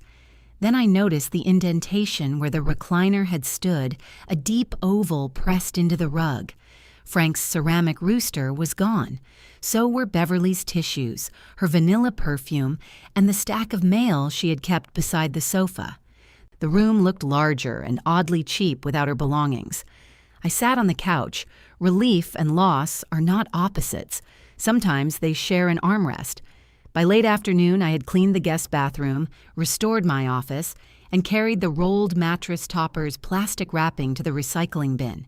Every task made the house more mine and the marriage less ours. Colin returned after 9, moving carefully from exhaustion. There was a fresh scrape on his forearm. "Kitchen cabinet?" I asked. "Recliner." "You should clean it." I did.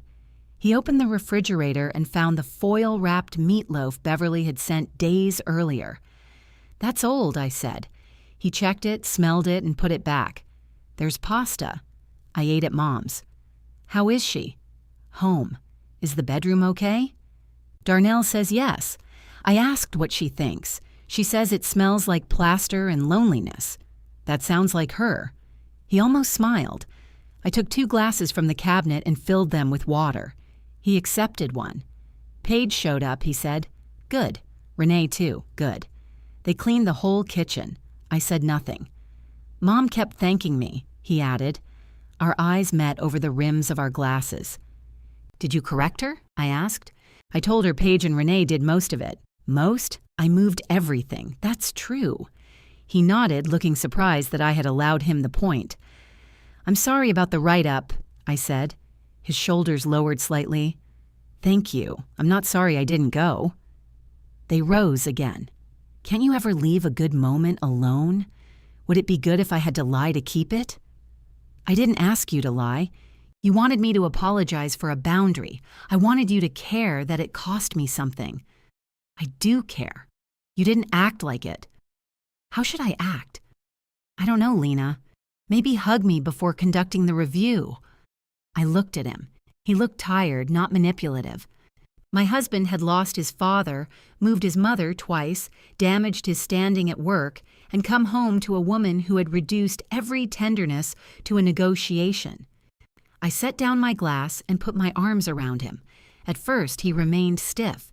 Then he folded over me, his forehead against my shoulder, his hands gripping the back of my shirt.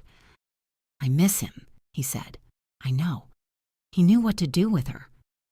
No, he didn't. Colin made a sound that was almost a laugh and almost a sob. I held him until my shoulder started to burn. I shifted once. He released me immediately. "Sorry, it's okay. It's not. It's manageable." He touched the scar through my shirt, then let his hand fall. For 2 days, we were careful with each other. Colin made coffee before work and left the filters beside the machine. I cooked dinner, and he cleaned without announcing it. We watched a terrible crime show in which a detective solved a murder by noticing a lamp had moved 4 inches. "You'd be a suspect," Colin said. "Why?" "You notice everything." "That would make me the detective." "No, because you'd tell the murderer he loaded the dishwasher wrong. Then he'd kill you next for leaving knives pointed up." We laughed. He fell asleep on the couch with his head in my lap. I stroked his hair and let myself imagine that the worst of it had been an overcrowded house and an anniversary gone wrong. The flowers arrived at my office Tuesday afternoon, a dozen red roses in a glass vase, delivered by a man who asked Monique whether Lena Mercer was the veteran lady. Monique pointed toward my office with one finger. Everyone watched me open the card. Proud of my soldier, always. See, I stared at the words. Monique leaned against the doorframe. Good proud or complicated proud? Complicated. Want me to dislike him? No, too late, but I can be professional. I took the flowers home. Colin was waiting in the kitchen, smiling nervously. You got them. I did. I thought we needed something nice. They're beautiful. His smile relaxed. Why did the delivery man know I was a veteran? The smile disappeared. I posted something. What? Just a photo. He handed me his phone. It was a picture from the day I left the army. I stood outside the personnel building in uniform, tired and unsmiling, holding a folder under one arm. Colin's caption read, "Proud of this incredible woman and everything we survived. Military life asks sacrifices from the whole family. Some people forget the ones who wait at home. I never will. Proud military husband then and always." There were more than 100 reactions. Comments thanked both of us for our service. Beverly had written, "My brave son gave up so much and never complained." Marcy replied with 3 flag emojis. Rick wrote, Respect, brother. You posted this today? I asked. I was trying to show you I'm proud. After I told you your mother uses my service to center you. It's about both of us. The photograph is of me. The post is about our marriage. No, it's about you being the good man behind the difficult woman. It does not say that. It says people forget the ones at home. They do, not in your family. His face reddened. I can be proud of myself, too. For what? The question came out too fast. He looked as if I had struck him. I closed my eyes. That wasn't fair. No. Say it again. I said it wasn't fair. What do you think I did while you were gone? Waited. That's it? No. You worried. You missed me. You kept the house. I kept our life. You lived with your mother for most of the second deployment because you said the house was too quiet. I was falling apart. I know. You keep saying that like it should shut me up. I looked at the roses between us. Take the post down, I said. No. The word was immediate. Colin. You don't get to decide what those years meant to me. I get to decide whether my image and my uniform are used to tell people you served. It doesn't say I served. You let them thank you. I haven't responded. You haven't corrected them either. He grabbed his phone from the counter. For once, could you accept that someone is proud of you? This is not pride. It's occupation. His eyes went flat. He deleted the post while I watched. Then he picked up the roses and dropped them into the trash. Water spilled across the floor. Neither of us moved to clean it. Water crawled between the grout lines and gathered beneath the refrigerator. Colin stared at the roses in the trash. I took a towel from the oven handle. Leave it, he said. It'll get under the floor. I said, leave it. I handed him the towel. He looked at it, then at me. You made the mess, I said. His laugh had no amusement in it. There she is. I went upstairs. A few minutes later, the refrigerator shifted against the wall as he pulled it forward. Cabinet doors opened and shut. Water ran. He cleaned the floor because he was angry, which did not make the floor less clean. I sat on the edge of our bed with his post repeating in my head. Some people forget the ones who wait at home. I had not forgotten Colin. During my first deployment, I called whenever the line was available, sometimes waiting 2 hours to hear his voice for 6 minutes. I ordered his birthday present from a computer that froze halfway through every screen. I knew which nights he played cards with Rick, which coworker annoyed him, and how long the refrigerator made that grinding noise before he finally replaced the fan. During the second deployment, he stopped telling me ordinary things. When I asked what he had eaten, he said it didn't matter. When I asked about work, he said I wouldn't understand the people there anymore. He started missing calls because being available at a scheduled time made him feel controlled by the Army. At the time, I believed anger was easier for him than fear. I had never asked whether anger was also easier than admitting he liked being the one left behind. The bedroom door opened. Colin leaned against the frame. Floor's dry, thank you. He looked at the wooden box on the closet shelf, then away. Do you think I abandoned you? I asked. He crossed his arms. Does it matter what I think? Yes. You already know. No. I know you were afraid. I know you were lonely. I know you hated the calls because they reminded you I could end one whenever somebody needed me. I don't know if you think I chose to hurt you. You kept re-enlisting. I was already in when we met. That's not an answer. It is part of one. You had choices. So did you. His jaw tightened. I continued before I lost nerve. You married a soldier and spent years acting surprised that the Army existed. I married you. They weren't separable then. They were when you came home. I touched my shoulder without meaning to. His gaze followed my hand. I didn't come home as only myself, I said. No. You came home like we were another place you had to survive. That one was true enough to hurt.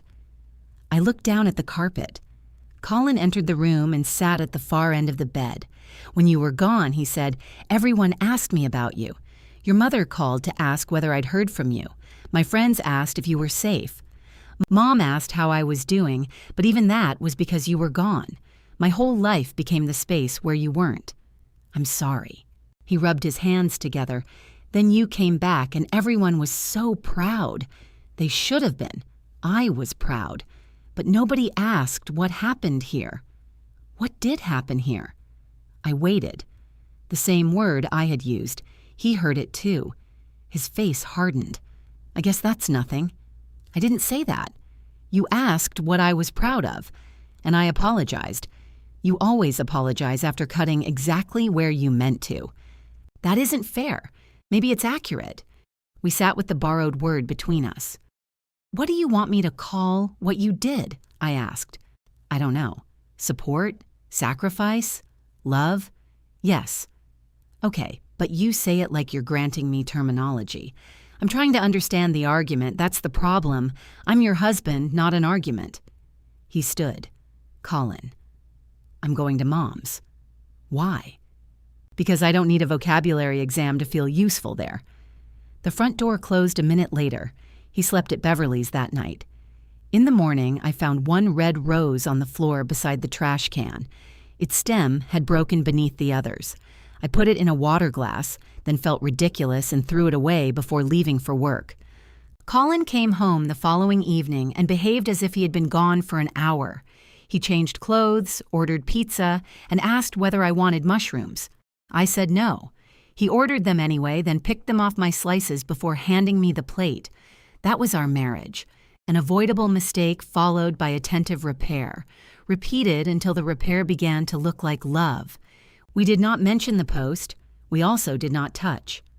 Over the next week, Beverly called Colin every night. A window stuck. The new floor made a noise near the refrigerator. The thermostat displayed a symbol she had never seen.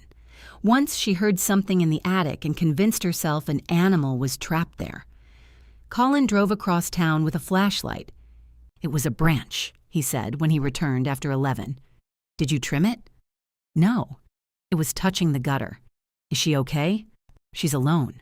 It was not an answer, but it was the answer he meant. Paige visited twice. Renee invited Beverly to dinner.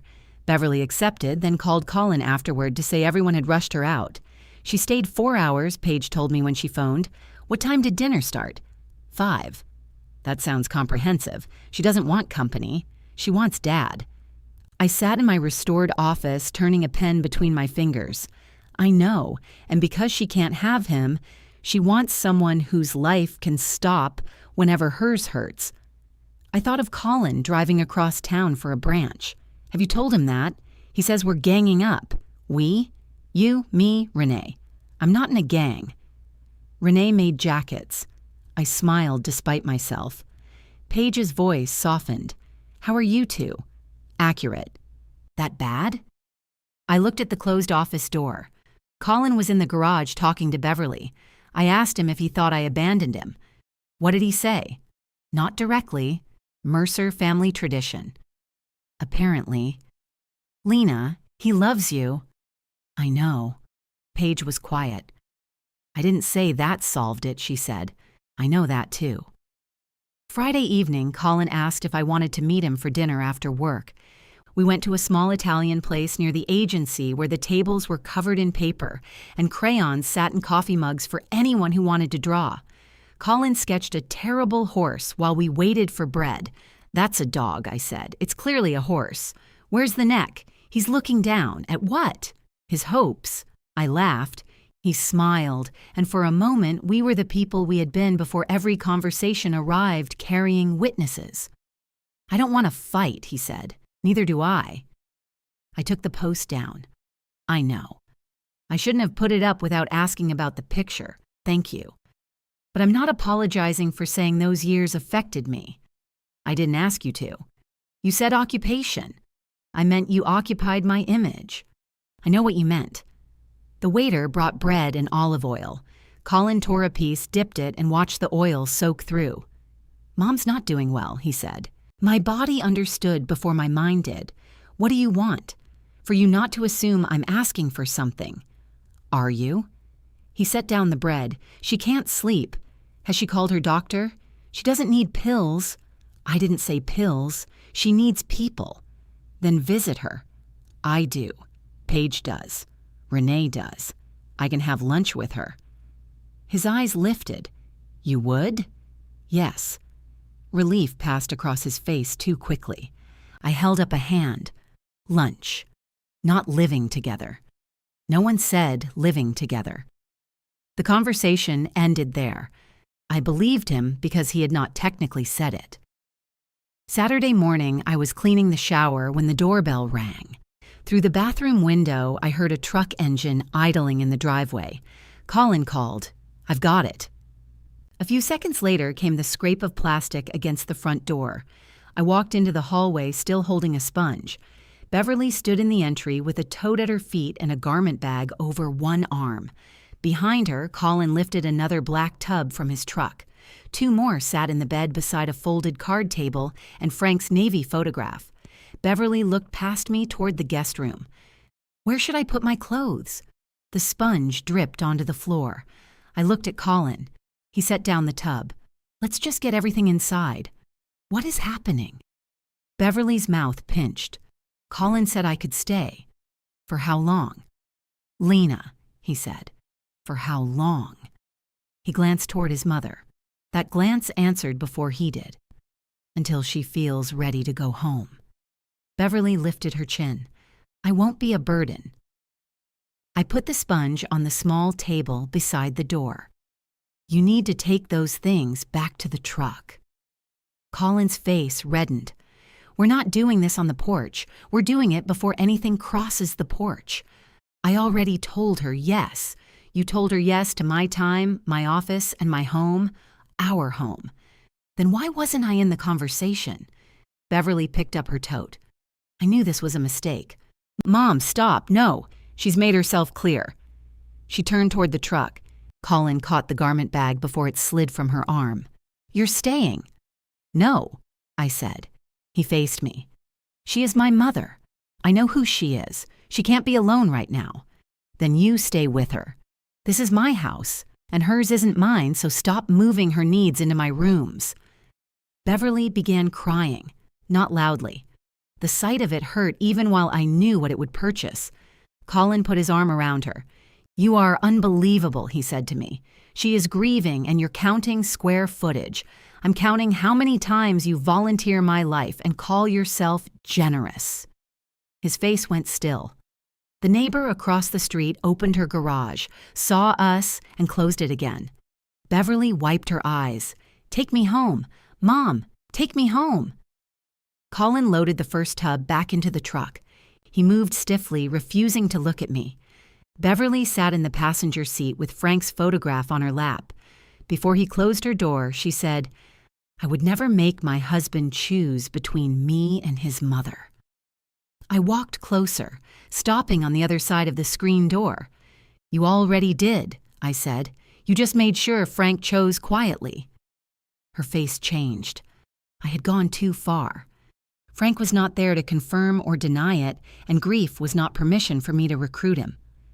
I'm sorry, I said. I shouldn't have used him. Beverly looked forward. No, you shouldn't have. Colin slammed the truck bed shut. They drove away with the garment bag still hanging over the back seat. I stood at the open door until the heat pushed me inside. On Monday, I rented a furnished apartment 6 miles from the agency for 3 months. It was more money than I wanted to spend and less space than Beverly had accused me of guarding. The living room had a gray couch that felt like compressed cardboard. The kitchen came with 2 plates, 2 forks, and 1 pan. I told Colin after signing. He sat at our dining table beneath the place where the anniversary photograph had been held up. You already did it, he said. Yes, you didn't discuss it. No. So it's wrong when I make decisions about the house, but you can leave? I'm not volunteering your life. I'm removing mine for 3 months. That's the lease. He looked toward the hallway. And after? I don't know. His eyes filled, but he did not cry. You always leave, he said. When I can't stay safely, I have never hurt you. That isn't the only way a place becomes unsafe. He stood. Don't turn me into some abusive husband because we had a fight about my mother. I'm not. That's exactly what you're doing. No.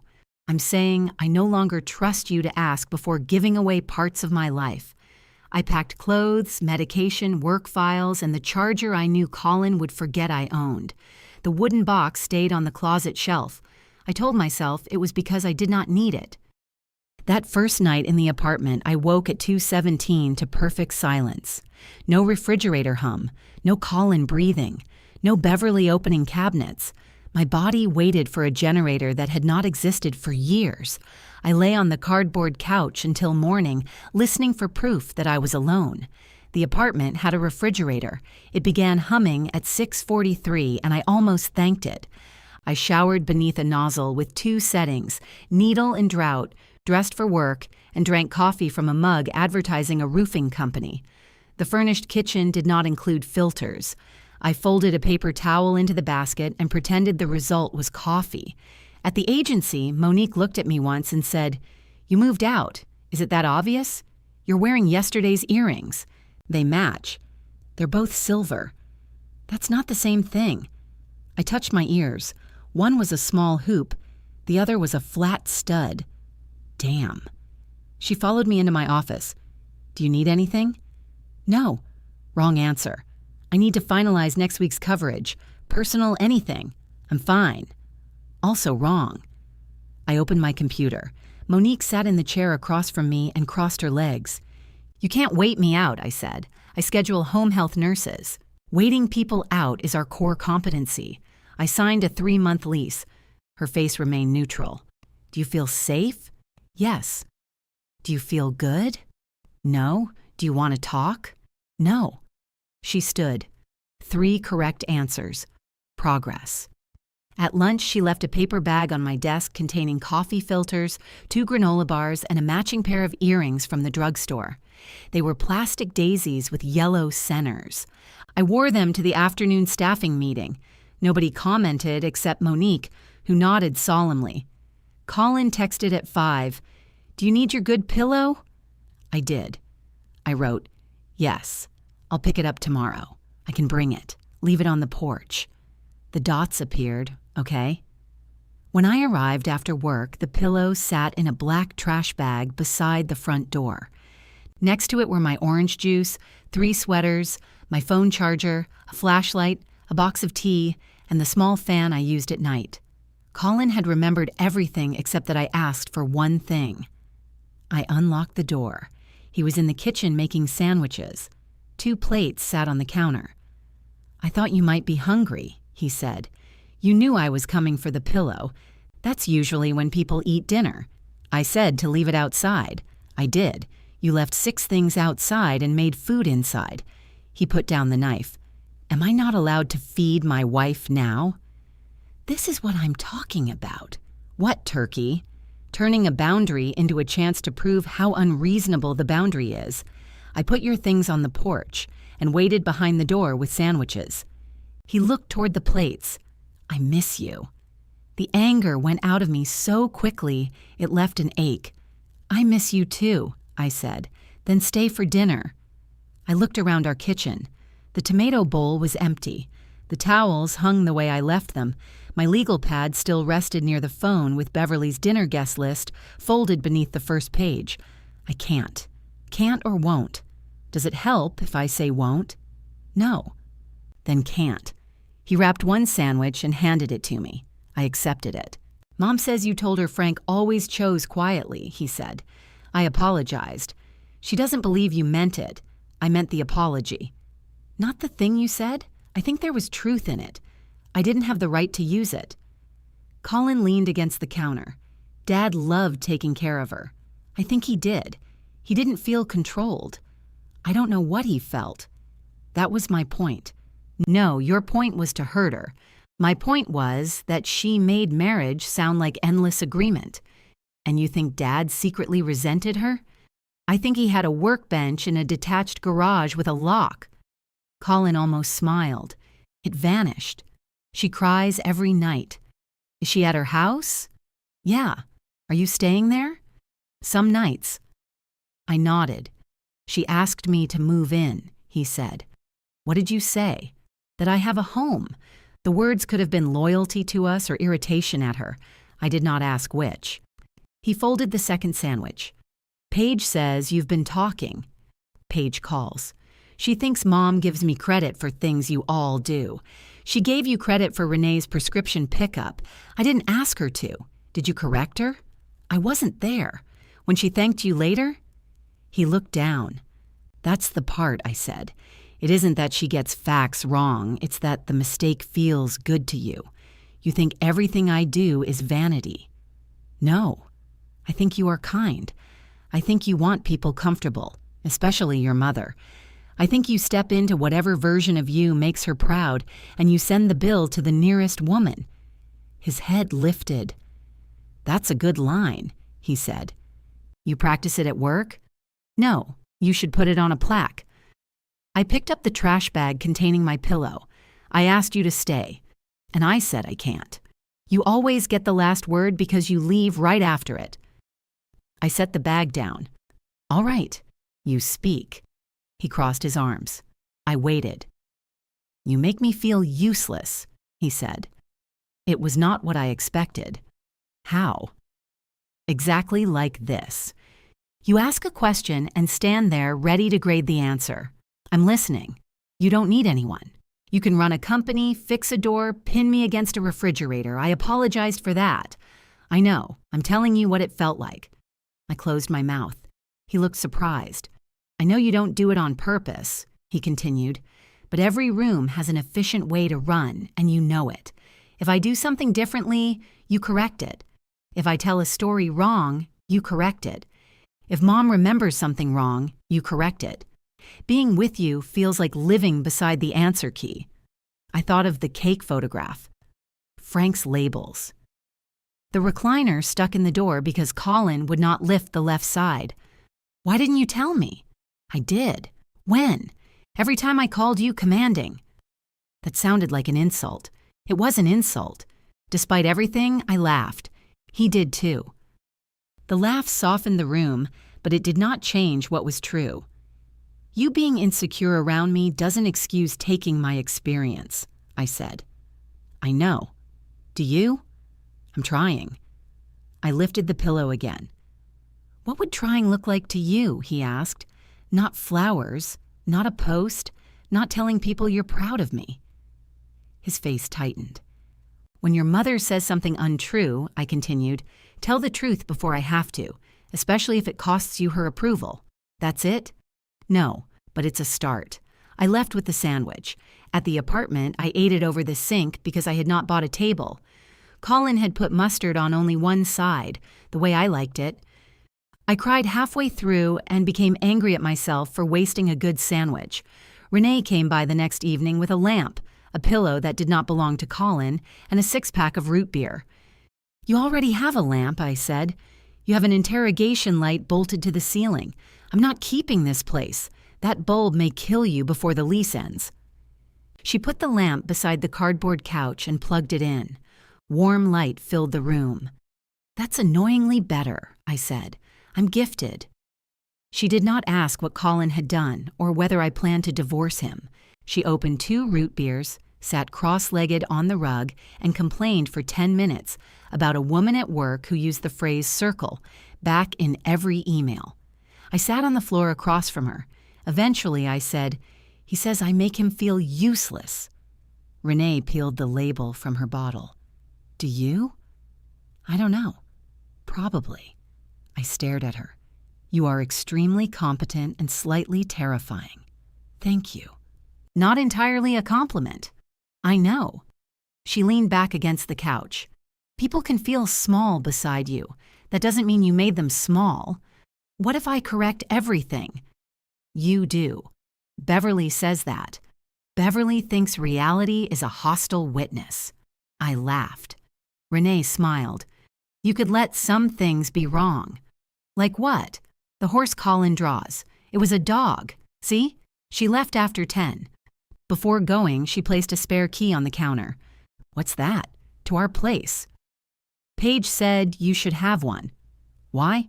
Because people who say they don't need anything usually need somewhere they're allowed to show up without an appointment. I tried to give it back. She closed my fingers around it. I kept the key. Sleep remained difficult. Without Colin beside me, I stopped pretending my shoulder was the reason I woke. Some nights I heard the old electrical whine that used to precede incoming alarms. I knew it was memory. My body did not care. At work, exhaustion made me careless. I scheduled 2 nurses for the same visit and left another client uncovered. Monique found the gap 20 minutes before it became a missed appointment. "I'll take it," I said. "No, I created it, and I fixed it. I can still go. Sheila's going. Sheila has overtime." Sheila volunteered. I reached for the schedule. Monique moved it out of reach. "You do not get to make a crisis because accepting help embarrasses you." "I'm not embarrassed." "Then say thank you." I looked at her. "Thank you. Go home at 5. I have reports. They'll be here tomorrow. Like mold, but billable." At 5, I left. The next evening, Paige invited Colin and me to dinner separately. I nearly declined, then remembered the key on my counter and said yes. Beverly was not there. Colin arrived late carrying a store-bought pie. He looked tired. During dinner, Paige described a call from Beverly that morning. She said the trash company skipped her house, Paige said. "They came at 7, Colin replied. "She put the bin out at 9. She told me you called the city and fixed it." I rolled the bin back. Renee raised her eyebrows. Colin cut into his food. Paige waited.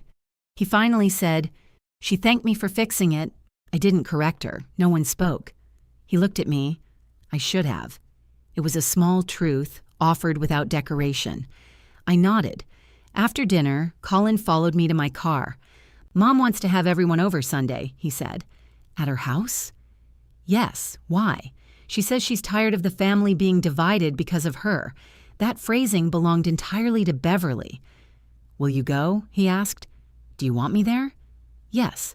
"Does she?" "She said everyone." I unlocked my car. "Ask her directly." He sighed. "Lena, you asked what trying looks like." He looked across the driveway at Paige and Renee's lit windows. Then he took out his phone and called his mother. He put it on speaker without my asking. Beverly answered on the second ring. "What's wrong?" "Nothing." "I'm with Lena." A pause.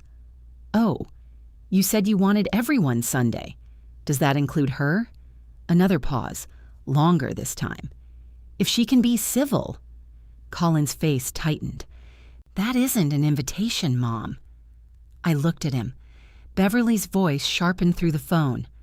"What would you like me to say?" "The truth." He looked directly at me as he said it. "Do you want Lena there?" Silence filled the driveway. Finally, Beverly said, "No." Colin swallowed. "All right," he said. "Then I won't be there either." He ended the call before she could answer. For once, the truth cost him something before it cost me. Colin stood beside my car with the dead phone in his hand. "She's going to say you made me do that, did I?" "No." "Then don't let her." He looked at the screen. "You could say thank you. I could. But you're not going to. Not yet." His mouth tightened. I stepped closer. "You did the right thing." That sounded painful. It was careful. "Same thing with you." "No. Careful means I'm not turning one phone call into proof that everything is fixed. I didn't ask you to." "You wanted thank you." He looked down at his phone again. "I guess I did. I am grateful." His eyes lifted. "But I don't want gratitude to become the new prize you earn for telling the truth." "What am I supposed to earn?" "Nothing." He laughed softly. "You make virtue sound miserable." "It often is." He walked me to the car door, then stood there after I got in. "Are you going back to the apartment?" "Yes." "You could come home." "No, I knew you'd say that." "Then why ask?" "Because I want you to know I still do." I drove away before wanting to stay became the same as being ready. Beverly called him 11 times that night. He told me later, not as a request for sympathy, but because our counselor asked how he felt after the call. The counselor came after a week of negotiation over whether we needed one. Colin said he did not want to sit in an office, while a stranger decided I was right because I was a veteran. I said he was imagining a very specialized counselor. He said I was making fun of him. I admitted I was. We found Dr. Marisol Grant through the Employee Assistance Program at my agency. Her office smelled faintly of peppermint, and she kept a wooden bowl of polished stones on the table between the chairs. Colin picked one up during our first session and turned it in his hands until she asked him to put it down. "Why?" he said.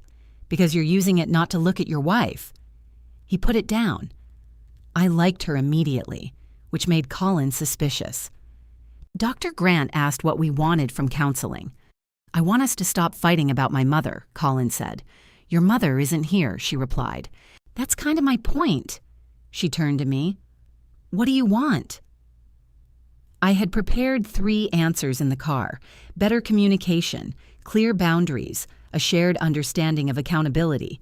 They all sounded like language printed on the wall of a human resources department. "I want to know if he can see me without taking pieces," I said. Colin shifted. Dr. Grant did not react. "What pieces?" "My service, my work, the things I do for him and his family." "I don't take her work," Colin said. "You take credit. My mother gives me credit, and you keep it." Dr. Grant held up one hand. "Lena, answer me, not him." It irritated me. That was probably why it worked.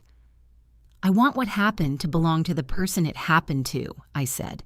"Can an experience belong to more than one person?" "Yes." Colin looked surprised. "But not in the same way," I added. "He can say my deployment affected him. He can't talk about mortar attacks as something that happened to us." Dr. Grant looked at Colin. "What do you want from Lena?" He stared at the bowl of stones without touching one. "I want her to stay in the room long enough to need me," he said. My breath caught. He glanced at me. "You asked." Dr. Grant leaned back. "Do you leave?" "Yes," I said. "When?" "When staying stops being useful." That wasn't the question. I looked at her. "When I don't trust myself to say the right thing," I said. "Or when you don't trust the other person's response." "Both." Colin rubbed his palms over his jeans. "She decides the conversation is unsafe, and that's it. She's gone. I don't get a vote." "Do you think she should need your permission to leave a conversation?" Dr. Grant asked. "No. That sounds terrible when you say it." "It sounded terrible before," I said. Dr. Grant turned to me. "That was a correction you did not need to make." I folded my arms. Colin smiled for the first time in the session. It was not enjoyable. It was also the first hour in months when neither of us could control the shape of the argument. On Sunday, Beverly held her dinner without us. Paige and Renee went for an hour. Walt and Donna stayed less than that. Marcy brought another casserole. Tom forgot why Colin was absent and asked twice. According to Paige, Beverly told everyone I had forced Colin to choose. "What did you say?" I asked. "That he chose not to attend because she didn't invite you." "How did that go?" "She said I was splitting hairs. She likes hair intact." Paige laughed. Colin called her afterward. "What did he say?" "Ask him." That evening, Colin arrived at the apartment carrying a small folding table. "I asked before coming," he said. "You texted from the parking lot." "You said yes." "I did." He unfolded the table near the kitchen and tested its wobble. "Where did that come from?" "Garage. We used it at the dinner." I watched him tighten one leg. "It's a loan," he said. "I'm not furnishing your independent life." "Good. That would be supportive." He smiled. We ate takeout at the table. For once, neither of us tried to discuss the marriage before the food arrived. He told me his supervisor had removed the write-up after he covered an emergency weekend call. I told him Monique had banned me from editing the schedule after 6 in the evening. "Good," he said. "I'm considering an appeal." Denied. We ate quietly. "How was your mother?" I asked. His fork stopped. Angry. "Did you call?" "Yeah." "What did you say?" "That you didn't make me skip dinner. That I decided not to go after she said she didn't want you there." "How did she respond?" "She said she never used the word hate." I nodded. "I told her it didn't matter," he continued. "Then she said Dad would be ashamed of me. That was cruel." He looked at me, as if expecting a qualification. "It was," I said again. His shoulders lowered. "I almost apologized to her," he said, "just to make it stop." "Why didn't you?" because I could hear Dr. Grant asking whether I was apologizing for what I did or for how Mom felt. That sounds annoying. Extremely. He pushed rice around his container. Mom told Marcy I'd done all the moving by myself. You did most of it. Paige and Renee cleaned. Yes, I corrected her. Good. She said you've made me obsessed with technicalities. I looked at him. He shook his head. Don't. I swallowed the correction. He noticed. Was that hard? He asked. Extremely. We both laughed.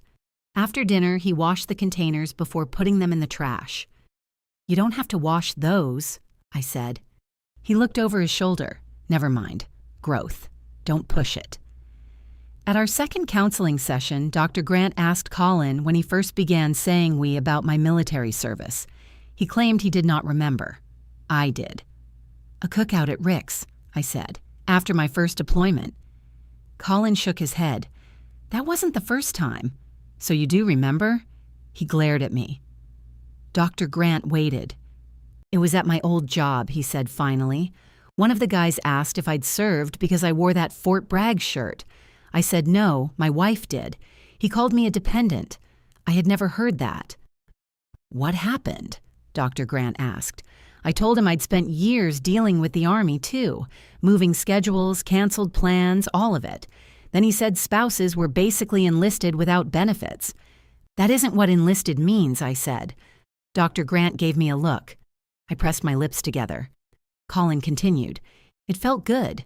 Somebody saw that it affected me. After that, I started saying we were military. Not that I was in, just that we were part of it. And when people misunderstood, she asked, sometimes I corrected them. Sometimes, I said. He looked at me. Sometimes I didn't. Why? Because they listened differently. The room became very still. How? Dr. Grant asked. He turned the polished stone in the bowl with one finger but did not pick it up. They respected me, he said. They thought I had done something hard. I could hear the old insult dependent inside his answer. I could also see every time someone had thanked him and he had let the silence stretch. You had done something hard, I said. You loved someone who left. His eyes met mine. But you didn't do what I did. I know. Do you? Yes. I wanted to believe him. Wanting had become dangerous, but it was still alive. The apartment slowly acquired evidence of a life. Renee's lamp, Monique's coffee filters, tomatoes from Mr. Haney, who had decided paperwork was an acceptable substitute for cookies, a second pillow, a dish towel that did not match anything. I started sleeping in the bedroom instead of on the couch. On bad nights, I called Renee. She never asked for deployment stories. Once she stayed on the phone while reorganizing her spice cabinet and argued that cumin should not be alphabetized because it belonged near chili powder. That defeats the point of a system, I said. It is a relationship-based system. Your spices are codependent. They learned from Paige's family. I laughed until my shoulder loosened. At work, I let Sheila take 2 visits I could have covered. I asked Monique to review a report before I submitted it. Neither woman lost respect for me. The world did not collapse from shared weight. Colin's world became heavier. Beverly began calling him for every contractor question, grocery trip, and unfamiliar sound in the house. Paige stopped answering during work. Renee stopped picking up prescriptions unless Beverly asked her directly and thanked her directly.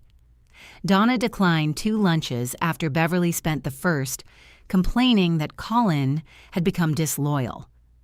I'm all she has, Colin said one evening at the apartment. No, you aren't. That's how she feels. Feelings can be wrong. He smiled tiredly. There's the answer key. I let that pass.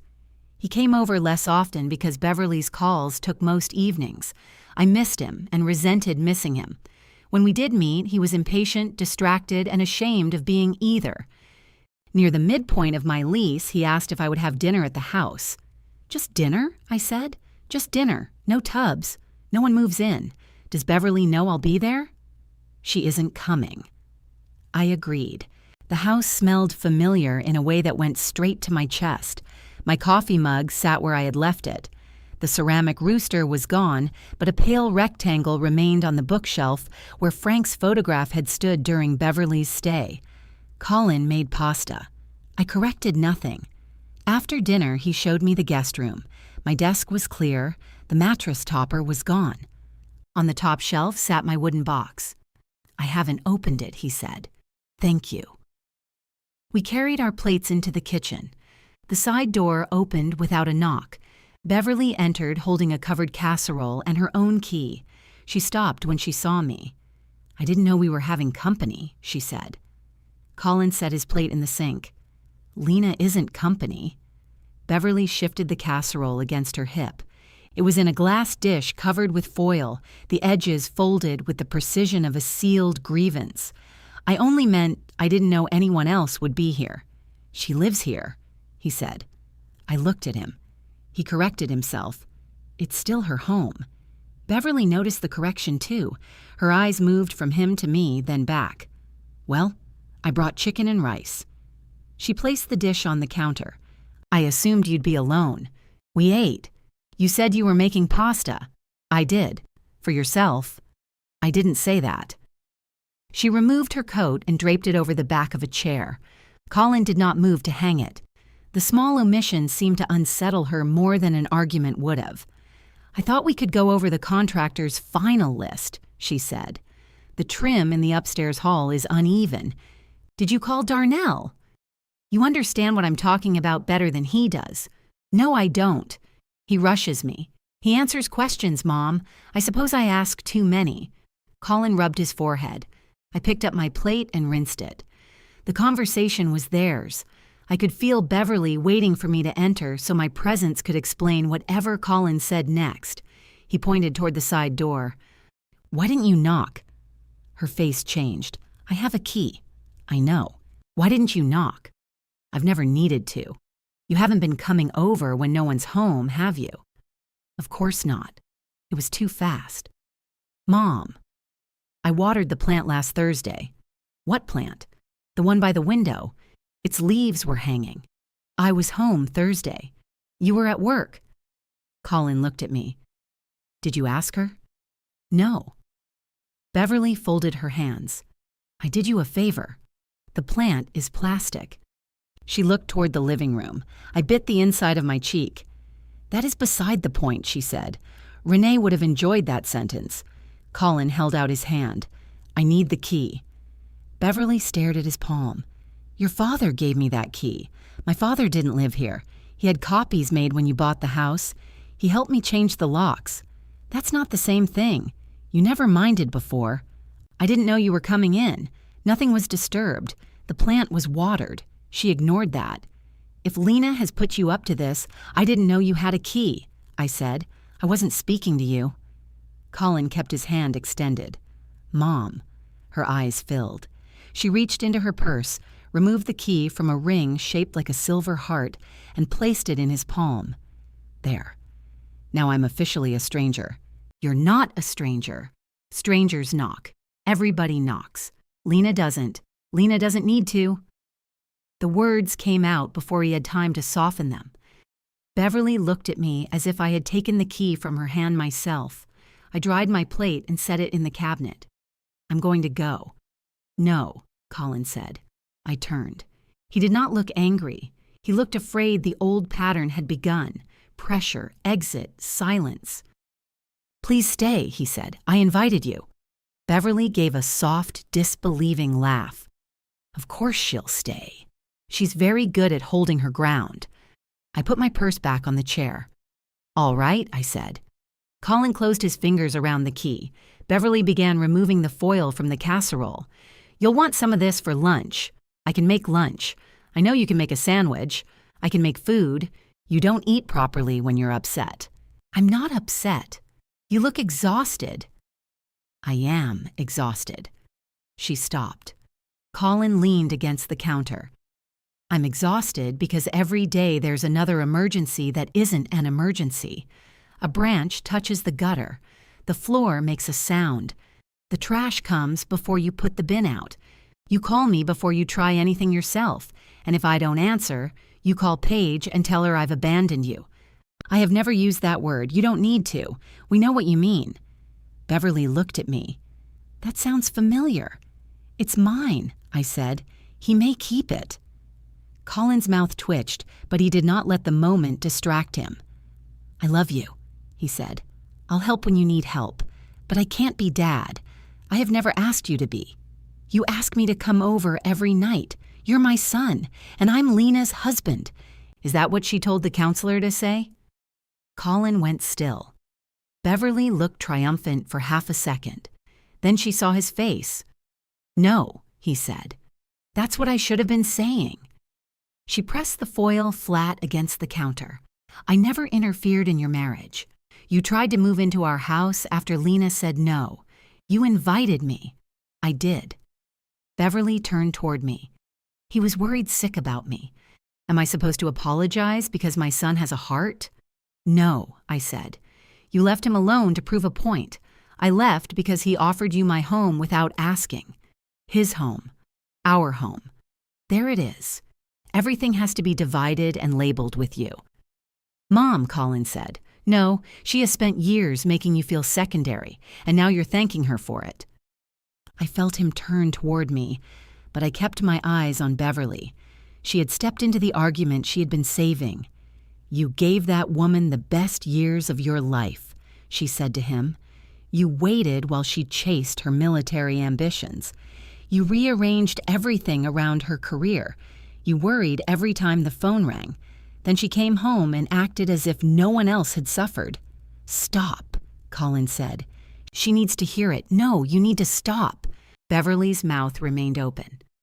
Colin put the key on the counter between them. Lena served, he said. She enlisted. She deployed. She was the one over there. She came home hurt, and instead of asking what she needed, I spent years making sure everybody knew what it had done to me. Beverly glanced at me. She's told you to say that. No. His voice was not loud. I had never heard it sound more settled. She didn't tell me to wear her shirts. She didn't tell me to say we when I talked about things I never saw. She didn't make me post that picture. And you didn't force me to let people misunderstand. I did that. I saw how lonely you were, Beverly said. I was lonely. You were terrified. I was. Then why are you ashamed to say it? I'm not. He dragged a hand down his face. That's the whole problem. I thought if I said it honestly, it wouldn't be enough. I wanted what she did to make me important, too. The kitchen went silent except for the hum of the refrigerator. Beverly's voice softened. You are important. I know. She never made you feel that way. He looked at me. I did not rescue him from the answer. Sometimes she didn't, he said. Sometimes I felt useless beside her. But that doesn't mean I get to use her life to feel bigger. Beverly shook her head. That is not what happened. It is. You sacrificed for her. I loved her. I was scared. I waited. Those things are true. But I did not serve. His voice cracked on the last word. He swallowed and continued. I wasn't in the shelter. I wasn't treating anybody. I wasn't injured. Every time you called me the one who held everything together, I knew it was wrong. And I let you say it because I liked the version where her courage had something to do with me. I looked down at my hands. There was no pleasure in hearing it. No vindication. Just the strange ache of a fact finally returned after being carried through too many rooms. Beverly's face crumpled. I was proud of you, she whispered. You can be proud of me without taking from her. I never took anything. You called her the military wife. I misspoke. You did not. Beverly's eyes hardened.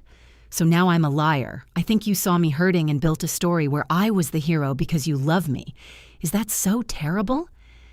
It became terrible when you needed Lena to be smaller for the story to work. The foil slipped from Beverly's fingers. She looked suddenly old, not frail exactly, exposed. When you married her, she said, I knew I would always come second. Colin closed his eyes briefly. That's what marriage is supposed to do. To your mother? To everyone outside the marriage. Beverly drew herself upright. "Your father never said that to me. Dad also had a locked garage." I coughed before I could stop myself. Beverly glared at me. "Sorry," I said. Colin almost smiled. Then his face became serious again. "You're allowed to be angry with Lena," he said. "You're allowed not to like her boundaries, but you're not going to erase her service again. If you do, I'll end the conversation. If you do it in front of other people, I'll correct you in front of other people." Beverly looked at him for a long moment. "And if I can't accept that, then we talk less." She recoiled as if he had threatened to disappear. "You'd choose her. This isn't a contest. It is when only one of us gets chosen." "No, Mom, that's how you keep making it one." Her eyes filled again, but the tears did not change his posture. She covered the casseroles, picked up her coat, and reached for the key. Colin placed his hand over it. Beverly froze. "You'll have to knock," he said. She let go. At the side door, she turned toward me. "Are you satisfied now?" "No." The answer surprised her. I stepped closer, stopping near the table. "I didn't want him to humiliate you," I said. "I wanted him to stop helping you humiliate me." "I never," Colin said her name. She pressed her lips together. "I loved Frank," I told her. "I know you loved him more and longer. I know losing him changed the shape of every room, but grief doesn't make every limit abandonment." Her chin trembled. "You think you understand everything?" "No. I think I kept pretending I could endure anything, and all it did was teach people endurance was free." She looked away. For a second, I thought she might say something honest. Instead, she opened the door. "The casserole needs to be refrigerated," she said. Then she left. Colin locked the door behind her. We stood on opposite sides of the casserole. "I meant what I said," he told me.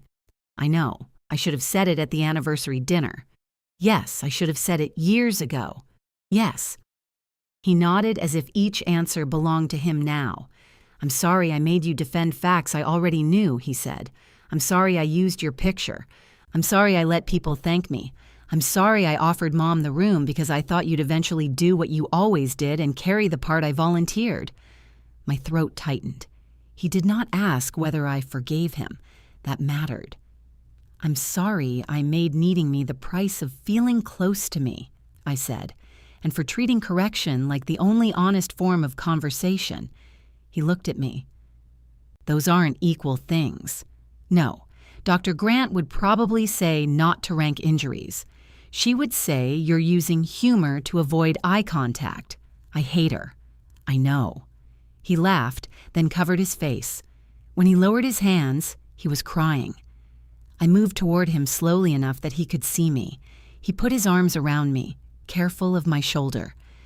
We stood in the kitchen while the refrigerator hummed and Beverly's casserole cooled between us. Later, Colin packed half of it into a container for her. He wrote Mom on the lid, then crossed it out because she knew which casserole was hers. At the door, he asked, "Are you staying tonight?" I wanted to. "Not tonight," I said. Pain crossed his face, but he nodded. "Okay." He did not bargain. He did not ask when. He carried my purse from the chair and handed it to me. I drove back to the apartment with Renee's lamp glowing through the window. For the first time, the silence inside did not sound like proof that I had been left. It sounded temporary. The next morning, Colin took Beverly's casserole to her house. He texted afterward. She didn't answer the door. I left it in the refrigerator. I wrote, "You still have a key?" "Emergency key. She asked me to keep it. Did she know you were coming?"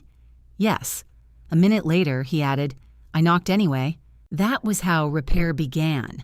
Not with a revelation, but with a knock at a door he had permission to open. Beverly did not speak to him for 4 days. On the 5th, she called because the kitchen faucet was dripping. Colin gave her the number of a plumber. "You didn't go?" I asked during counseling. She said it was an emergency. Was water pouring onto the floor? No. Then it wasn't. Dr. Grant looked at me. Let him finish. I closed my mouth. Colin rubbed his thumb over the edge of his chair. She said Dad would have fixed it. What did you say? Dr. Grant asked. That Dad repaired school buses for 30 years and still once installed a toilet backward. I laughed. He did not, I said. He almost did. That doesn't count. Dr. Grant raised one eyebrow. I looked at Colin. Sorry. Thank you. What did your mother do? Dr. Grant asked. She called the plumber. The faucet was fixed the next afternoon. No marriage was destroyed by it. Beverly's silence toward me lasted longer. She sent no apology. Instead, she mailed a thank you note for the anniversary dinner to our house and addressed it only to Colin. He brought the envelope to counseling unopened. What do I do with this? He asked. It's your mail, I said. It's bait.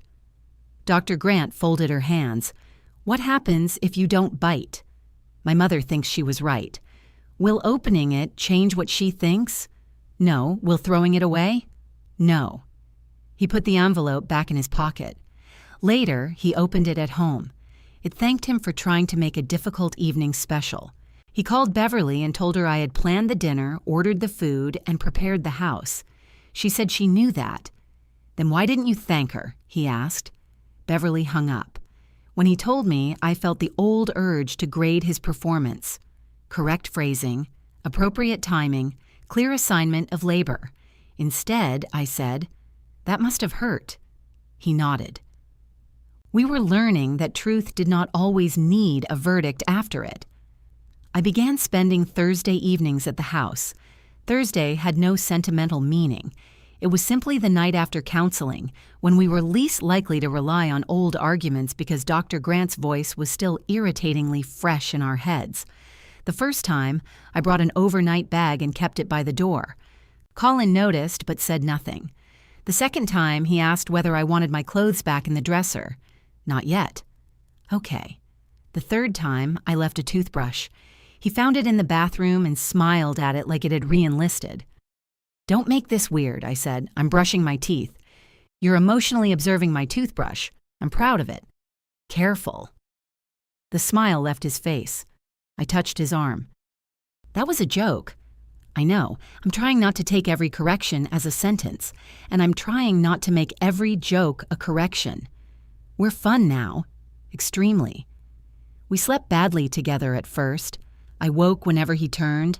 He woke whenever I went still. Once I got up at 2 and found him in the kitchen eating cereal without a bowl. He was holding the box against his chest and pouring cereal directly into his mouth. You okay? I asked. He chewed. Didn't want to make noise. You look like a raccoon. I feel like one. I took down a bowl and handed it to him. We sat at the table without discussing why neither of us could sleep. It was enough that we did not pretend the other person was the problem to solve. At work, Monique allowed me access to the schedule again under what she called supervised release. I asked Sheila to cover a Friday visit without explaining why I could technically do it myself. She said yes, nobody died. Mr. Haney's tomato plant stopped producing when the weather cooled. He brought me a jar of preserves instead. What is it? I asked. Tomato jam. That sounds threatening. Then give it to Sheila. She brings cookies. I took it home to Colin. The apartment continued filling despite my efforts. Renee added a throw blanket. Paige brought a second chair after sitting on the rug once and announcing she was too old for emotional support without lumbar support. They began coming by without Colin, usually with takeout and no agenda. One evening, Paige helped me pack books into a box. I should apologize properly, she said. You apologized. I apologized like a weather service. General warning, no location. I taped the bottom of the box. She folded her legs beneath her on the floor. I knew Mom was rewriting things, she said. Not everything, but enough. Every time she told people Colin kept the home fires burning, I knew you were the one calling her from overseas to remind her about his birthday. He forgot her birthday once, and she talked about it for 3 years. She still talks about it. I was trying to protect myself. Paige shook her head. You were protecting all of us. That's why we let you. The tape stuck to my thumb. I was angry at you for correcting her, she continued, because then the rest of us had to admit we hadn't. I'm sorry for leaving you at that table. I pressed the tape flat. Thank you. I don't expect that to fix it. It doesn't. She nodded. Good. Good? I was afraid you'd say it was fine. It wasn't. See? This is why I trust you. We finished packing the books. By the time my lease entered its final month, I was spending more nights at home than at the apartment. I kept separate money in a new checking account and paid my half of household expenses directly. Colin did not call it punishment. We agreed that Beverly would not stay overnight without both of us saying yes, and that no one would receive a key unless both of us knew. The rules sounded formal. They were also the reason I could begin to relax. Beverly tested them. She called Colin one evening and said her heat had stopped. He asked whether the thermostat was on. She called that insulting. He asked again. It was off. Another night, she asked me to drive her to a follow-up appointment because Colin had work. I can't, I said. You used to manage these things. I used to rearrange work without being asked. I'm asking now. I'm still not available. She was silent long enough to let me imagine her injury. All right, she said finally. I'll call Paige. Ask whether she's available before giving her the time. I know how to make an appointment, Lena. Good. We ended the call. She did not speak to me for a week, but she also did not miss the appointment. Warmth never bloomed between us. What grew was narrower and more durable. Beverly learned that if she credited Colin for work I had done, I would correct her once and leave if she argued. If she insulted me, the visit ended. If she asked directly and accepted no, I sometimes said yes the next time because I wanted to, not because refusal had been made unbearable. One Saturday, she came by for coffee. She knocked. Colin opened the door. She held out a bakery box. I brought those almond things Lena likes. They're called bear claws, I said from the kitchen. I don't know why. They don't look like bears. She came inside. Halfway through coffee, she told Colin that Frank had always admired the way you two managed the army. Colin set down his mug. Lena managed her service, he said. I managed being married to her. Beverly's lips thinned. Then she looked at me. That's what I meant. No, it isn't, I said. She looked ready to argue. Colin waited. Beverly picked at the edge of her napkin. Maybe not. It was not an apology. It was the first inch of ground she had ever surrendered without demanding someone comfort her for losing it. We drank our coffee. Rick stopped Colin in the driveway another day while I was carrying boxes back from the apartment. Good to see you military folks work things out, he said. Colin shifted the box in his arms. Lena's military. I'm not. Rick looked embarrassed. Yeah, I know. I just meant I used to make it confusing.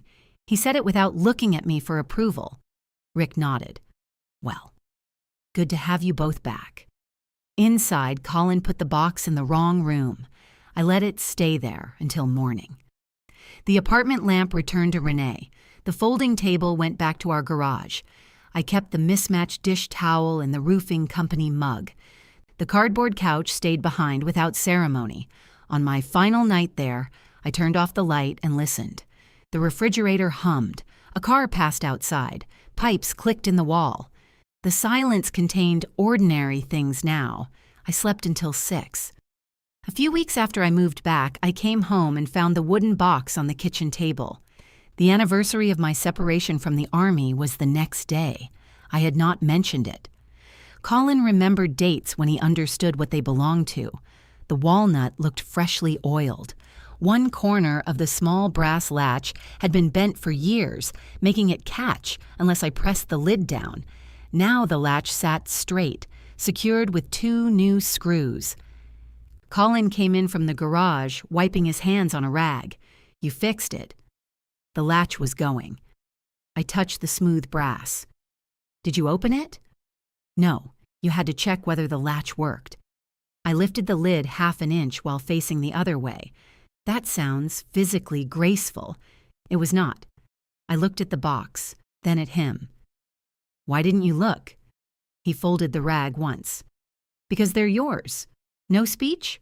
No photograph online. No flowers addressed to a soldier he wanted the world to associate with him. Just the box, repaired and unopened. I released the latch. Inside were my patrol cap, my old watch, the unit patches, the letters bound with a rubber band, and the silver bracelet Frank had given me when I left the Army. Colin pulled out the chair beside mine, but did not sit until I did. I picked up the watch. The battery had died at 4:16, though I could not remember in which year. "This was a gift from a patient," I said. Colin rested his hands on his knees. "What happened?" he asked. For the first time, he did not say, "we." I began to tell him.